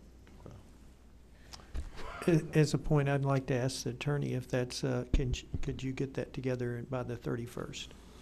That shouldn't be a problem, but I appreciate the question, Dr. Moore, very much. Is there any other questions? I have a question, and Sarah Lingway, is this providing this information? Is it going to cause any damage, any hardship to anything? Not to my knowledge. If anything, it's going to be informative to the board members, right? Absolutely. I don't think it'll cause any issue. I will need assistance from Mr. Vila and probably Dr. Amesqua to get the records together. But other than that, it shouldn't be a problem. So, okay. And it seems like it's more just providing information to the board members and letting them know more about this organization. Yes, sir. Just for clarification, my concern certainly has nothing to do with Ms. Langlois looking into it. I guess I'll save my concerns for later on if there's action to be taken to completely reconstitute the PFC because it can impede the progress of the construction for AB West. But I'll save that for another meeting if we ultimately get to that point. Sure. But at this point, we're just asking for information, right? That's my understanding. My understanding too. Okay. So let's put this. Any more questions? Do we have any more discussion? Anything else? Let's yes. Oh, please. While we're at it and working on that report, if we can also consider asking a representative from that board or from that. Well, and just for purposes of clarification, which might aid in answering your questions, the current board members, to my knowledge, and Dr. Amesqua and Mr. Vila, please correct me if I'm wrong, of the PFC board are Mr. Colburn serves as a voting member of the PFC board. Dr. Amesqua does as well. Mr. Vila is the chair of the PFC board. Mr. Sumners also serves as well as Mr. Wolf. And so that's 5. The bylaws currently call for 6 members. And there is a current vacancy in the 6th member because Mr. Evans served as the 6th member. And so that position is currently vacant.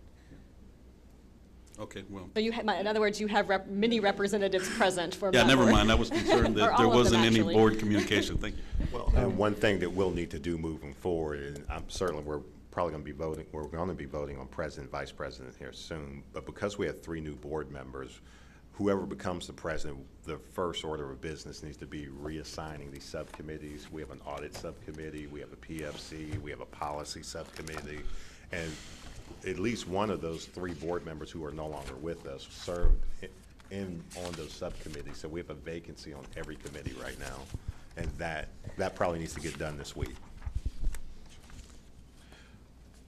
Okay. So the current motion at hand. Is there any other discussion? Okay, let's put it for a vote. All in favor, raise your hand. Unanimously. Okay. Let's consider in possible vote on the election of HCDE's board president and vice president. I move that we elect Josh Flynn president and George Moore vice president. Okay. Sure. We need a second. Yes. Do we have a second? Okay. Motion dies. It didn't die. Oh, did you second it, Don? No. It doesn't need a second.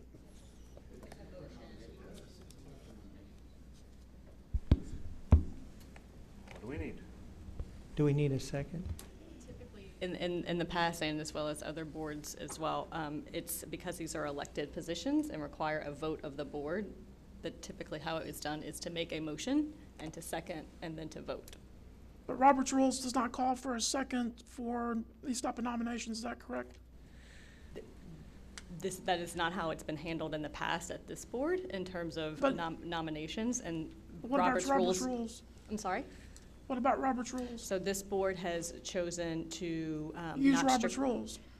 Actually, the board operating procedures on memory, and I have them here, I can pull the exact language, does not say shall apply Robert's Rules on memory, but I'm happy to check to make sure and to read the exact language. Well, I would like to, for you, and this might help that, Sure. I'd like to make a friendly motion that we split those two.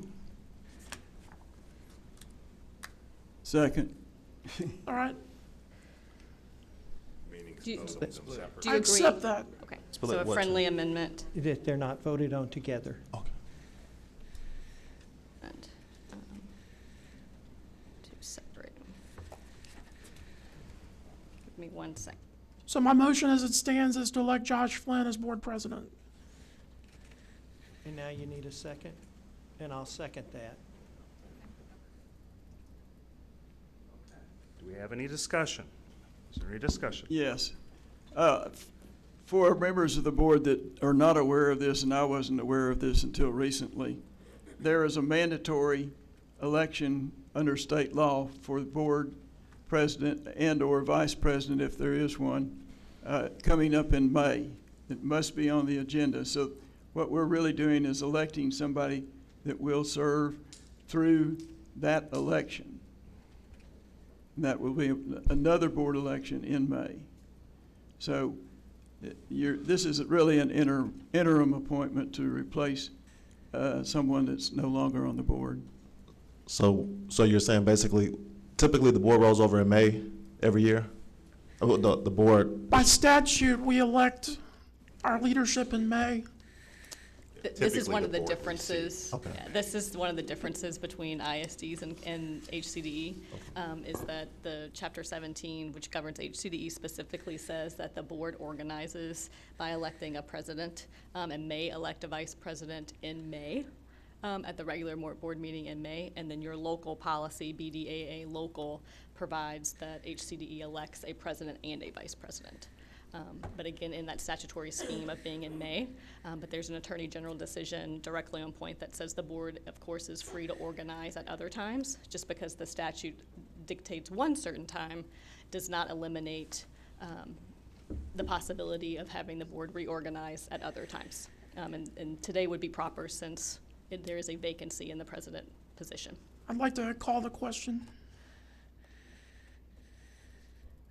Okay. Ask if there's any more discussion. Is there a first, is there a discussion, is there a second? Second. Okay, so we have a second. Okay. Is there any To discussion? call the question, or? Yes, Oh. second to call the question. Is there any more discussion on calling the question? No. Anybody have, please? Trustee Norris? yeah, I mean, the call of the question, you're talking about voting right now on that. There's no discussion. Well, I don't think we've, So you're voting right now on whether to call the question, Okay. which requires a 2/3 vote to pass. Okay. And calling the question would end any further discussion if a 2/3 vote is achieved. gotcha. No discussion on calling the question. Okay, let's put it for a vote.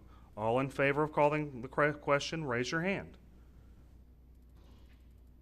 Opposed to calling the question, raise your hand. All abstaining from calling the question.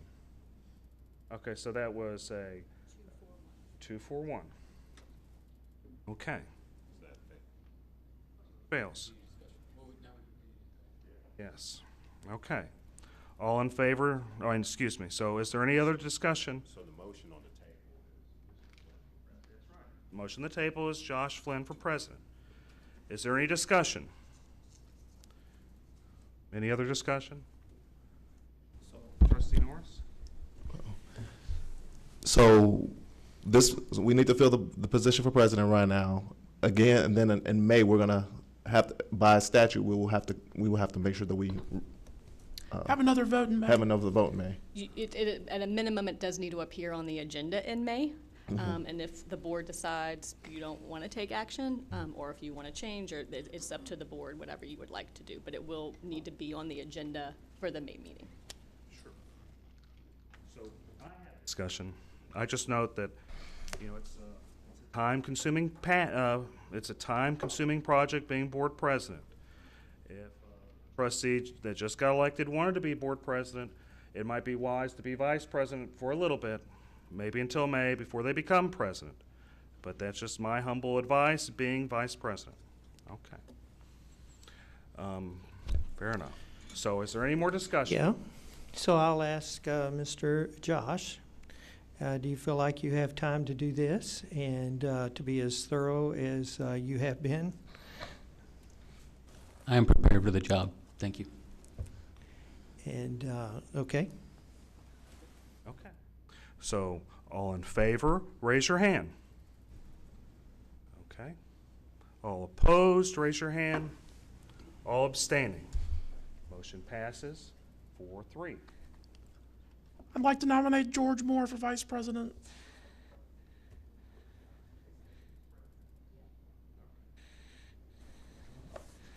I don't think we have to move. Second that. I don't think we have to move. Do we, Sarah? Oh, no, that's up No, to you guys. just go ahead. Richard, you seconded I it? second your Okay. Okay. Okay. So we got a second for George Moore for vice president. Motion and second. Is there any discussion? I'm sorry, Mr. Dick. I'm sorry.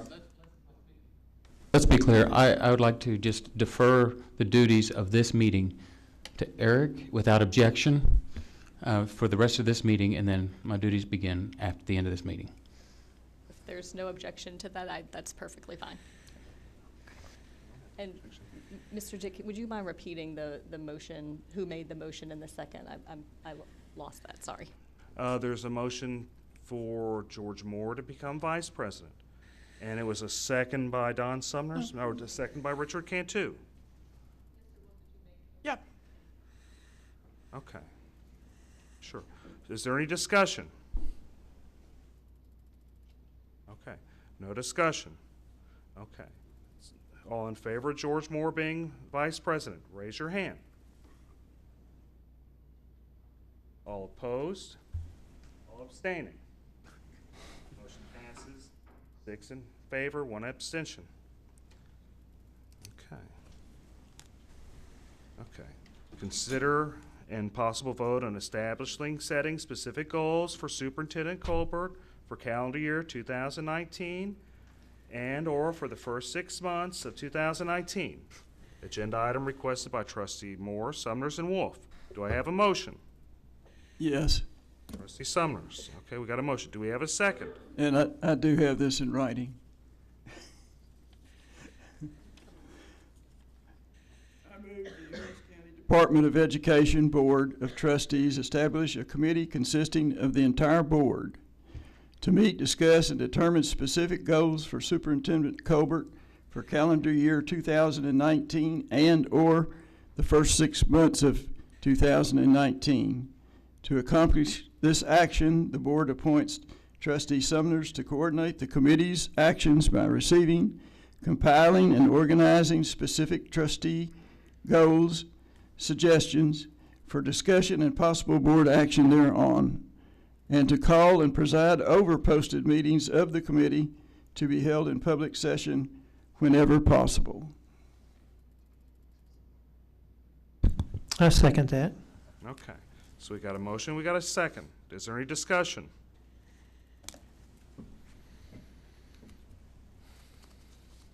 Can I read that? Because I'm not even sure exactly what you said. Let's see. Okay. I'm gonna read this aloud again because I wasn't positive on what it said. It says, I move the Harris County Department of Education Board of Trustees establish a committee consisting of the entire board to meet, discuss, and determine specific goals for the superintendent Colburn for calendar year 2019 and or the first 6 months of 2019. Okay, to accomplish this action, the board appoints trustee Sumners to coordinate the committee's actions by receiving, complying, and organizing specific trustee goal suggestions for discussion and possible board action therein, and to call and preside over posted meetings of the committee to be held in public session whenever possible. That's a committee of the whole? Doesn't say that, but okay, as a committee. Yeah. I didn't hear that. Okay, yeah, it does, okay. We'll pass this to you, sir. Do we have any more discussion? Okay. Having no further discussion. Let's put it. Can I make one small? Please. Please, I'm sorry to interject. I do believe, I'm trying to find the exact policy, that there is a policy that dictates that the president is the individual who has the authority to call meetings. And because this would be a committee of the whole, it would be a called meeting or a special meeting under the Texas Open Meetings Act. And so it's fine if the board wants to change that and delegate that authority to Mr. Sumners. I just want you to be aware that that would be a departure from what I believe is in your current policy. If it is necessary for me to author that, I will be more than happy to author that. Okay, great. So we're going to put it for a vote? Or what do we do? Just to clarify, so Mr. Sumners, with all of that being said, would you amend your, do you want to amend your motion to remove the portion about the authority to call meetings? Well, if you wanted to put in coordination with the president or something like that, but I just don't want it. We need to accelerate this program, so. Okay, so let's see.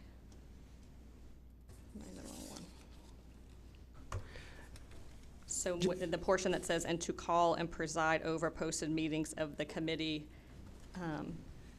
with consent of the board president? Yes, that's fine. Okay. Dr. Moore, you seconded that. Is that friendly amendment acceptable to you? Thank you. That is.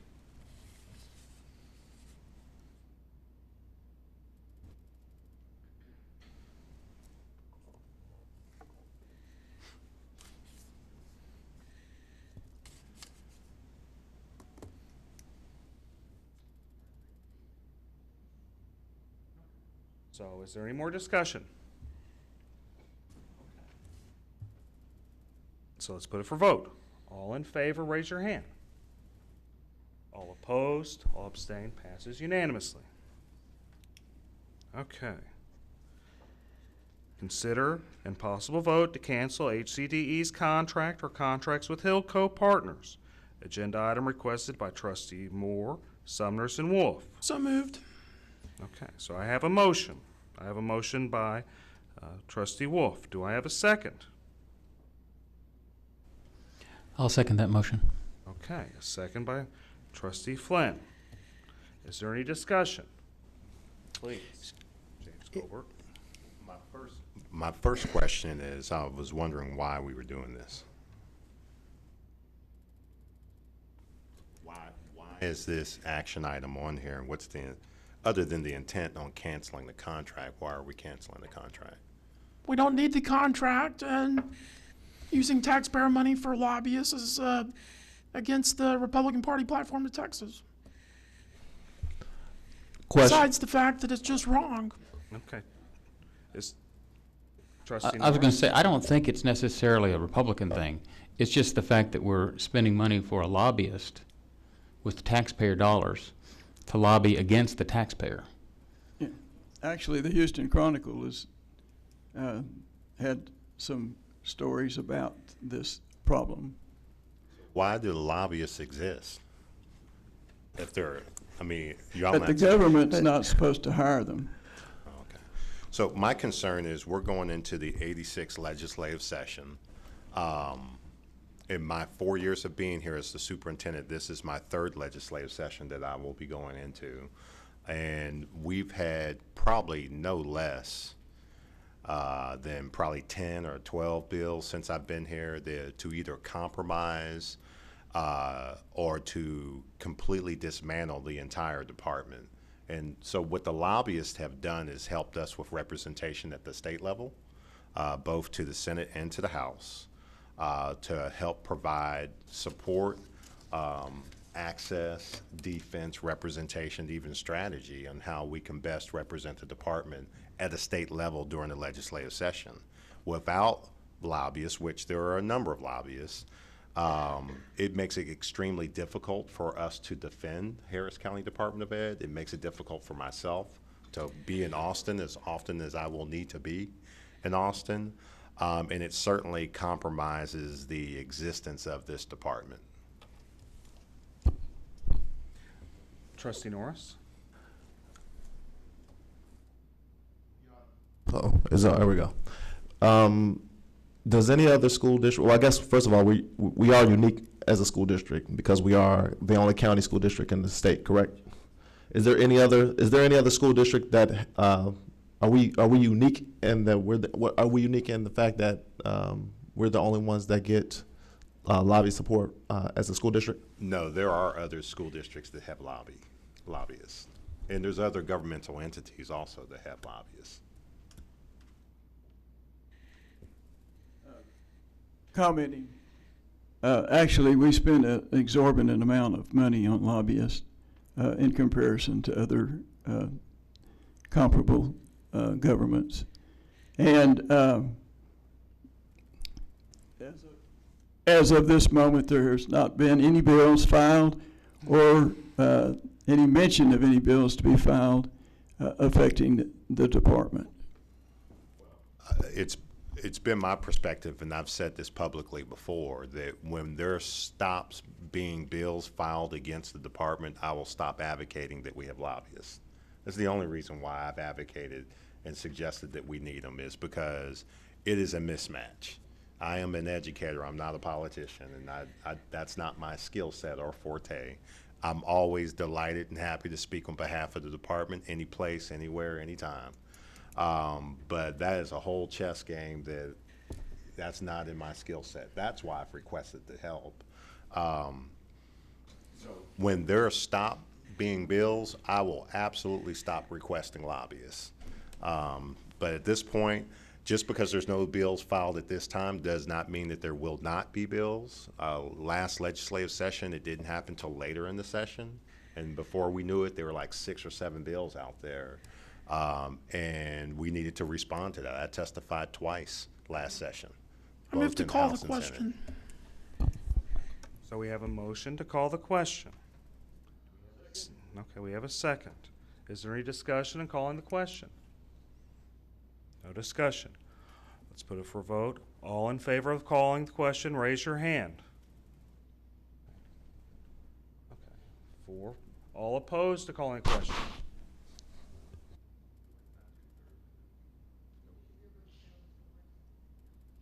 Motion fails. Okay, motion fails. Let's continue the discussion. Anybody else have anything else to say? Well, Trust. let's say at the end of the, hypothetically, at the end of the session, there's come some bills. I mean, and we felt that it was a need to hire a consultant. I mean, couldn't we not do that? And even have a special session to hire one?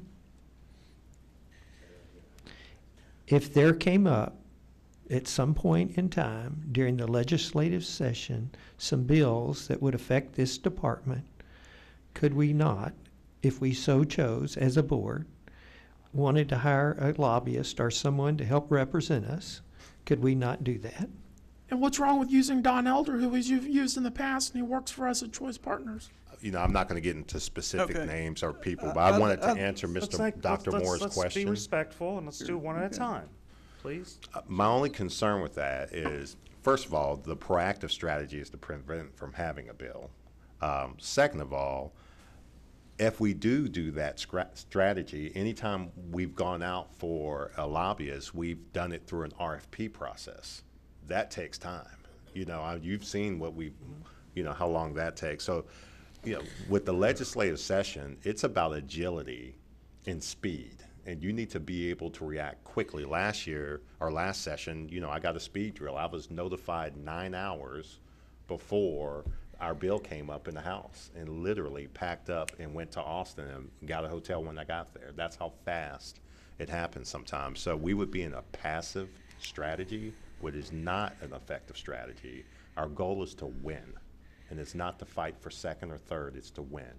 I will say that also Senator Betancourt has publicly on Fox News stated that he will put a bill out once again this year, and he has been the author of many of our bills in the past.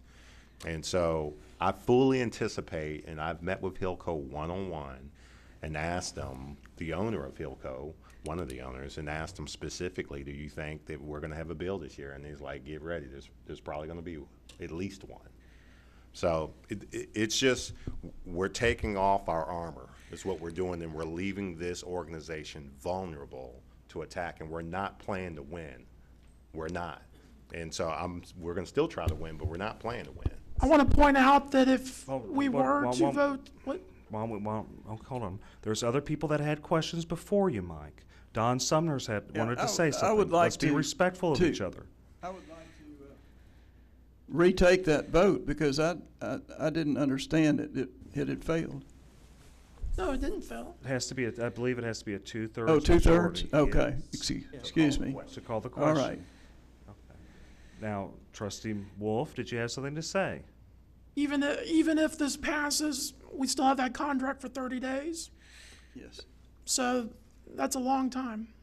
Yeah, but why would we do it then? That makes no sense. So we're gonna cancel the contract thinking that we have it for 30 days. Well, it's just a fact. Just the saying, even if. You know, I mean, you know, luck is not a method. We need to have a strategy. And some of y'all are far more politically savvy than I am, and you know we need to have a strategy. Luck is not a method, just gambling and hoping that there's not a bill. Trustee Flynn. I would say it is incumbent upon us as trustees to talk to our legislators. If something comes up, we talk to them and we strategize with them. That's our job. We don't need to farm it out. Is anybody else have any discussion? Yeah, I would just offer, yes, you're right, Trustee Flynn, that, you know, we are responsible for speaking up on behalf of this agency, you know, as elected officials representing this agency, to be in touch with our legislators. But I think we all have full-time jobs and other responsibilities. And Mr. Colbert, you know, has a full-time job here running this organization. It's over $100 million organization, and there's a lot of local funding and state funding and federal funding that comes in and out and provides very important services to the community. And so we need somebody full-time looking out for our interests, not just playing defense, but I would venture to say playing offense and looking for opportunities to maybe garner some additional funding for Head Start and after-school programs and adult education. So I'm not in favor of canceling this contract, because I think we need that representation so that we're not, you know, forced to do a job in another city, and we can focus on what's going on here. Trustee Wolf, I saw your hand was raised. Do you have something else to say? Well, if I were going to add anything, when the Superintendent Colburn mentioned that he had to be in Austin in 9 hours, that was long after, at least a while after the bill had actually been filed. That was just a vote of the committee or a committee hearing, which comes later after the bill has been filed. So it's not as if we're only going to have 9 hours notice about a committee hearing, because once it's filed, it may or may not get a committee hearing if there is a bill filed. James Colbert. Yeah, just a clarification, I got 9 hours that it was going to a hearing. I mean, literally, I keep a go bag at my house to throw it in the car and head to Austin. But the other thing I just want to say, and then I'm going to be quiet, is, you know, some of the stuff that comes down legislatively, we don't always agree with it, but it is the law of the land, and we have to respect that. I'm just going to tell you that sometimes there are laws or bills that are passed that's going to make it extremely difficult decisions for this board to have to make. If there is a bill to close this place down and y'all are directed to terminate 1,100 people and to cut the services for thousands of kids, that's going to take more time and effort and agony to do that and deal with that than it would be to approve for us to have lobbyists. And so be proactive, play chess, not checkers. We need to play to win. And that is the game that we're involved in right now, and we need to suit up and be ready for that because it's going to happen. And I hate it for myself, my staff, the people. Last session, they had a bill that was out that, I mean, literally, I was doing the math to trying to figure out what the implications would be if that bill passed. And it would be calling a board meeting and riffing 670 people. And I've been in those board meetings, and those are 10-hour board meetings, and they're agonizing when you're terminating people. So let's just understand the full scope of what this action item actually is, because there's many byproducts to it. Trustee Wolf? Let's also keep in mind that Don Elder, who's on our staff with Choice Partners, former mayor of Katy, former member of this board for many years, did consulting work for our department in Austin on matters probably similar to this. There's no reason why we cannot have him ready if the superintendent and the board believe we need to send him to Austin. So that shouldn't be a problem, I wouldn't imagine. Clarifying point, it's my understanding he's not a registered lobbyist, and to be quite honest with you, I have a tremendous amount of respect for Mr. Elder, and he works with our Choice Partners division, but that's not a responsibility or within the scope of his duties or something I would expect him to do, and nor is it an effective strategy. I'd like to find out at some point if he might want to do that again. Well, to be honest with you, I think it's somewhat disrespectful to keep saying his name publicly as if he would serve in a role that you've not even talked to him about. I think we're really getting into the weeds here. Oh, okay. Just trying to clear Does them anybody else want to discuss anything? Trustee Norris? Question for Superintendent Colbert. So with Hillco, what they've done in the past, what has been mentioned that we can speak to our representatives or I'm assuming our representatives, our senators. My assumption is that Hillco actually probably has a relationship with more than just the Houston representation, because as opposed, that's my assumption. Yes, sir. And can you give a little bit of insight into what they actually do, what their service is about, so we can have a better idea? Well, I'll give a broad base. I like to fly at 40,000 feet when it comes to that because I don't like to share the playbook with the public. Mm-hmm. It defeats the purpose of a lobbyist. But first of all, we have local representation. This agenda item was amended last month to incorporate some local representation, which is necessary based on the direction that I felt like we were trying to go in as a department and some of the things we were wanting to get into. But Hillco specifically has people who are assigned specifically to public education and been doing it for a long time and well respected and know on both sides of the table, all the representatives, and assist me in a number of ways in communicating with them, representing us, and knowing information and developing strategy as we go into a legislative session and ultimately have to face a bill. That's about as specific as I would like to get with the mics turned on. Okay. So they do have a representation with all of them. Absolutely. Yeah. And if I didn't think they did a good job, when I first got here, we had a lobby group. They did a good job. I thought we needed better representation, and we needed a method to be able to go about that through our RFP process, and just instead of selecting willy-nilly a lobby group and paying them the kind of money we were paying. So we re-put it out there in the RFP process. We had a number of lobby groups respond. The gentleman that Mr. Wolf has mentioned several times, who works for us in a different way, did not respond. And so I sat down and interviewed all of them along with assistants, and then we decided on Hillco. Trustee Summers? I'm not sure, but Hilco may be the largest lobbying firm in the state. I think they're the first or second. So they're a big outfit. Is there any other discussion? I think Hilco represents the city of Houston, Switzerland, Japan, Toyota, the Houstons. Okay, so I have a comment. Does anybody else have anything else to say? Because I was going to let everyone talk before I talk. Okay. I think it's probably a mistake. And just having this on the agenda is probably a mistake, because what it does is it signals to employees that they might be losing their job. So you're going to have people starting to think about retirement. And you're going to notice an increase in the amount of people retiring or looking to retire. That's the first thing I'd say. And this is my experience actually owning a multi-million-dollar business. Right. And I'd also note that there's this push that don't hire lobbyists. Sure. And that's the most hypocritical push I've ever heard, because the Republican Party hires lobbyists. The Democrat Party hires lobbyists. Every freaking elected person hires lobbyists. I hire political consultants.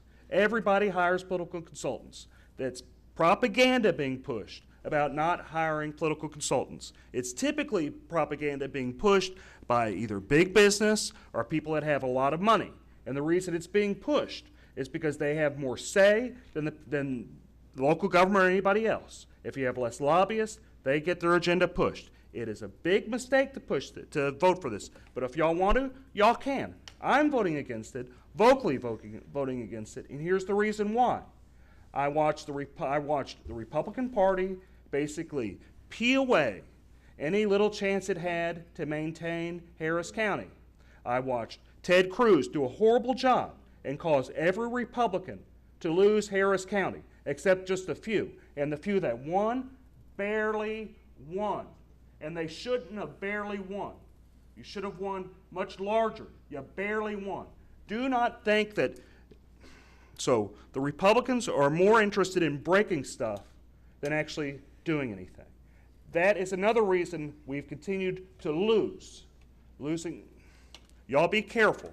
I'm voting against this because there's a lot of problems. I don't want it on my hands. That's blood in y'all's hands. Y'all can be responsible for it, not me. That's my 2 cents. If there's any other discussion? None. Okay, let's put it for a vote. All in favor, raise your hand. Okay. All opposed? Abstaining. Motion passes. Okay. Now we're going to go to K, tabled from December 19, 2018 board meeting. Contract award for job number 18059 KJ, Board Legal Services for Harris County Board of Trustees, to the proposers offering the best valued HCDE and meeting the specifications outlined in the proposal. Proposed vendor to be determined by the Board of Trustees, subject to annual appropriations of funding. Do I have a motion? I move that the HCDE Board of Trustees engage Strahan Kane PLCC as legal counsel for the HCDE Board, and the Board call a special meeting to discuss and determine the separation and coordination of duties of the Board's legal counsel and other legal counsel employed by HCDE, Garzewski, Bradshaw, Spalding, presently represented to us by Sarah Langlois. Do I have a second? Second. Do we have any discussion? I'm just curious, we've been going on about the board attorney for some time. I just don't know that it's fair that we get 3 new board members and they're being asked to vote on a new board attorney that represents them, and they've yet to even meet the attorney or to even read the resume from the one that is being proposed, or any of them. I don't know that, I'm not sure, correct me if I'm wrong, Mr. Norris or Mr. Flynn or Cantu, I don't know that y'all have seen any of the attorneys that have submitted proposals, responded to the RFP, interviewed, or whatever. I have. You've seen the respondents for the RFP? I have talked to all of the lawyers, yes. Oh, okay. Wow. I thought we were supposed to get all of so last meeting, I sat as a citizen I thought that we were supposed to be able to get their information. So we were supposed to have access to we were supposed to have access to the material that was given to the prior board. That's what was mentioned at the last meeting, from what I remember. So I thought we were going to have a chance to actually review and get the information, because this is the correct me if I'm wrong, this is going to be the attorney that represents the board, correct? So the one that keeps us out of jail. So, Mr. Wolf? well, yeah. But hold on, let's. Excuse me. You want to say something, Dr. Moore? Yes. Okay. I'd ask that you delay this motion till next month to give the new board members a chance to review. My question is why the administration did not get them the information, Well- because that was brought up. Well, whether it was or not, I mean, they Well- don't have it, so let's Well, give I'm them a not chance. saying no to what you're saying, but I just Yeah. want to get a response as to why they weren't given the information. It was my understanding that this item got tabled to this month. I didn't know that there was a direction for us to disseminate all the packet information. And that could be a mistake on my part. I'm not Well, it saying sounds that like was Mr. us. Norris had that same understanding that I did. Mr. Flynn, how did you become aware of all of it? I've been paying attention, watching the board meetings for a long time, and I've had relationships with the attorneys. So, admittedly, I did not prepare or present the packets to the other three board members. I felt like the item was being tabled to this month for discussion, and then y'all would determine action items moving forward. I didn't know that was a directive given to the administration to prepare that. Well, I will accept Mr. Moore's friendly amendment that we delay this one more month to the February board meeting so that the administration can get the information that we kind of thought was already been given to them, the new board members. Said that, just for clarification, is the administration supposed to get all of the people who respond? How much? There's a lot of information. Finalists. The two finalists? Yes. Well, wait a minute. I thought we were supposed to get I thought we were supposed to be able to review all the candidates that was mentioned. I'm okay with them getting them all. I think they should get all the candidates. I think that's reasonable that they get all the candidates and they look at all the candidates.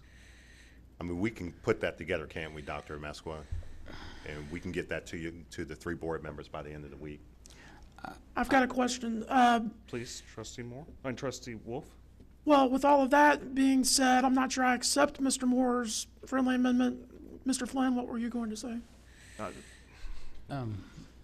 I don't understand why we continue to delay this. It seems like a coordinated delay for month after month. This should have been decided back in October, then November, then December, and now January, and now we're moving to February. If our concern is to move our entity, the HCDE, forward, delaying things like this just creates a problem. And no indifference to my other new board members, but we should know this already. It should have already been decided. And as far as I'm concerned, we should vote now. I agree with you, and I move to call the question. Okay, I wanted to. Please, Trustee. I saw some score sheets in the board packet, but I have some questions for board members. So I don't know if this is something we need to discuss in executive session, but there was some very skewed scoring that didn't make any sense to me. Sarah, can you So- answer his question? In terms of whether it's proper to discuss this in executive session, it would not be. There's an Attorney General expressly on point that provides that hiring independent contractors, which your legal counsel is an independent contractor, is not proper for the employment exception under 551.074. So that discussion would need to take place here in open session. There was a call to question. Yeah, there was a call to question. Do we? I didn't think you recognized. I withdraw that. So, sure. Is there any more discussion?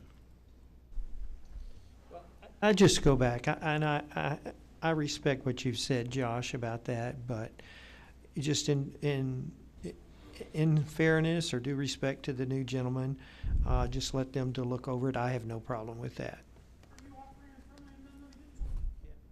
Yes, I am, to delay. I believe Mr. Sumner seconded your motion. Was that correct, Melissa? Is that what you have down? Or is that I really don't like it, no. it's not a friendly amendment, so We have to vote it up or making a down. separate motion. Well, he's got a motion on the table. I'm Yes. just offering a friendly amendment to delay it 1 month. And he's not interested in doing that. Didn't It's not accept it, friendly. George. Okay. So either you gotta make a motion to table it, or we're gonna vote it up or down. And is there any more discussion? What are y'all voting on? Is it, He the made a difference motion. is whether it was 2 attorney firms or all of them. I think that's where things got split up. He made a motion to hire Strahan Kane. And now we're having discussion on that motion. I think that's right, what's going on. Okay. If we've gone through discussion, is there any more discussion? Dr. Well, Moore? then I would offer a friendly amendment that we at least give them those 2. And that was rejected twice. Do y'all want to? No, it wasn't rejected on the 2. So you want a friendly amendment to?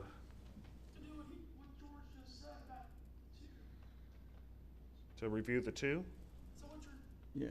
Yes, if I can't get one, I'll shoot. I'll accept that. So wait a minute, we get 2, you're saying, is that, am I correct? We don't get a chance to see the rest? Yeah, let me explain this. This has been going on for months, months. We started this process when? Last summer? The initial part. And we've gotten it narrowed down to 2 people, or 2 firms. We voted on narrowing it to 2 firms. And now we're not, in my opinion, I'm not willing to go back to the beginning and start this all over. These are both qualified firms. You can look at them, you can talk to the people, we can arrange a meeting with you, with these people, and you can talk to them, you can ask them their questions. But in my opinion, I'm not willing to just abandon what we've already done and start over. The question becomes, how do we, if we don't get a chance to see what they have, how do we understand if they're qualified or not? I guess that's the big question. Well, we're going to give you the 2 firms. I think what we're saying is that the current motion is, with George's friendly amendment, would be, I think, he's saying to delay this till February so y'all can look at those 2 firms and see what you think. Is that what you're saying, Mr. Moore? Yes. I accept that. John, do you accept that as well? Well, too. Okay.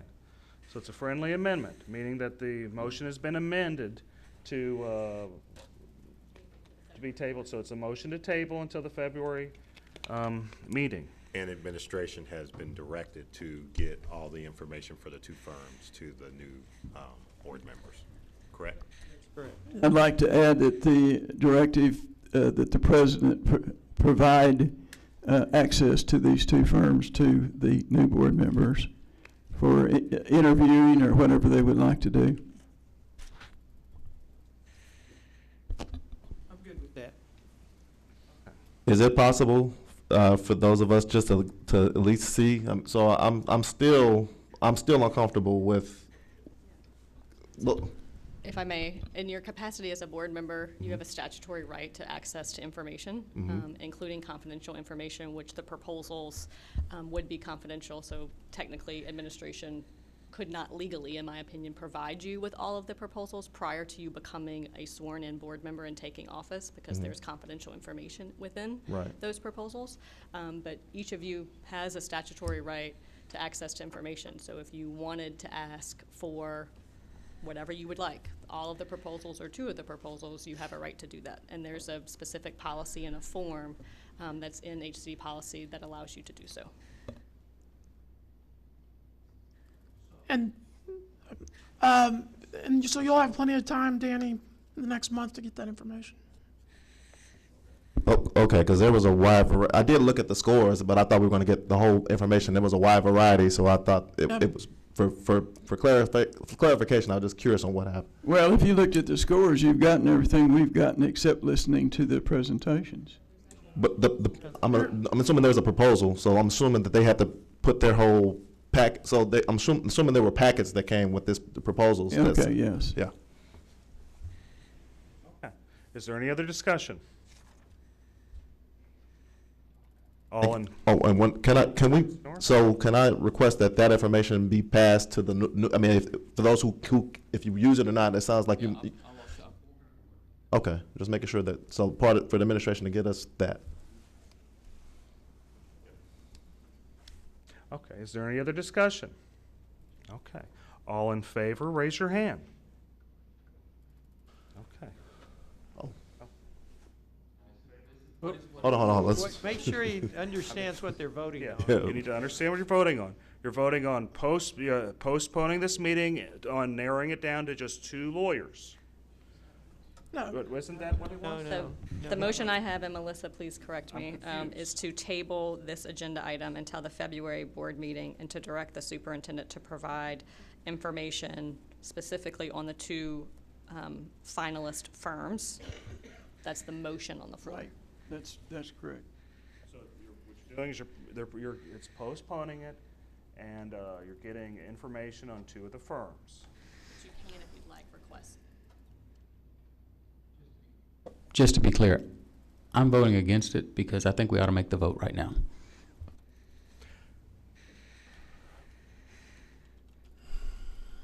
Sure.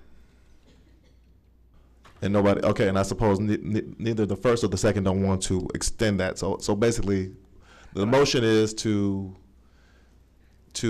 give us the information for the 2 firms, but we will have to request, if we want the information for the other firms, we have to request it. And I'm going to vote against it because I think everyone should get all the lawyers' firms and, figure out whatever they want to do. So I'm going to vote against it too. Is any other discussion? Okay, no more discussion. Let's vote on this. All in favor, raise your hand. We're actually voting on the amendment now. We're voting on the amendment. Friendly amendment. My understanding was that it was a friendly amendment. Can I just say something? I don't care if everybody gets all the information. They deserve it if they want it. So that shouldn't, Would you like to amend your motion? I think so. Yeah.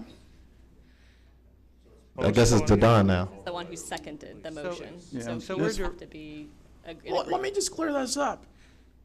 All that we're doing is postponing this very same agenda item, but everybody that wants it will get all the information on the firms we just spoke about.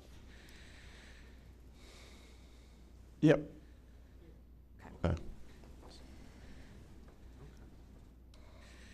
All in favor, raise your hand.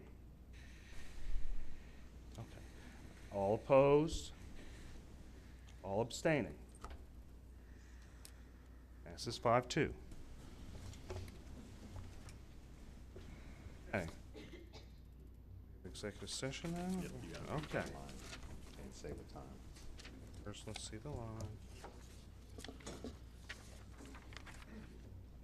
Okay. So I read this thing right here, right? Mr. Colburn. So, under. That's a question. The information we're providing on is on 2?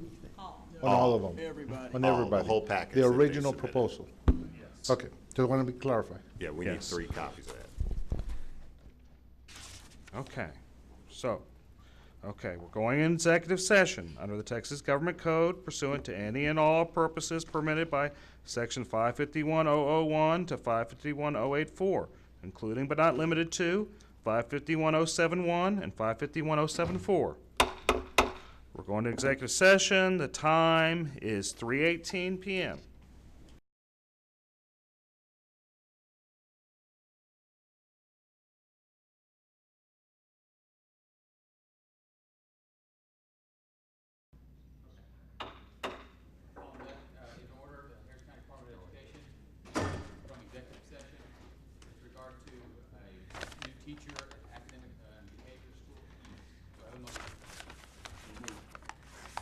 Second. Any discussion? Cantu?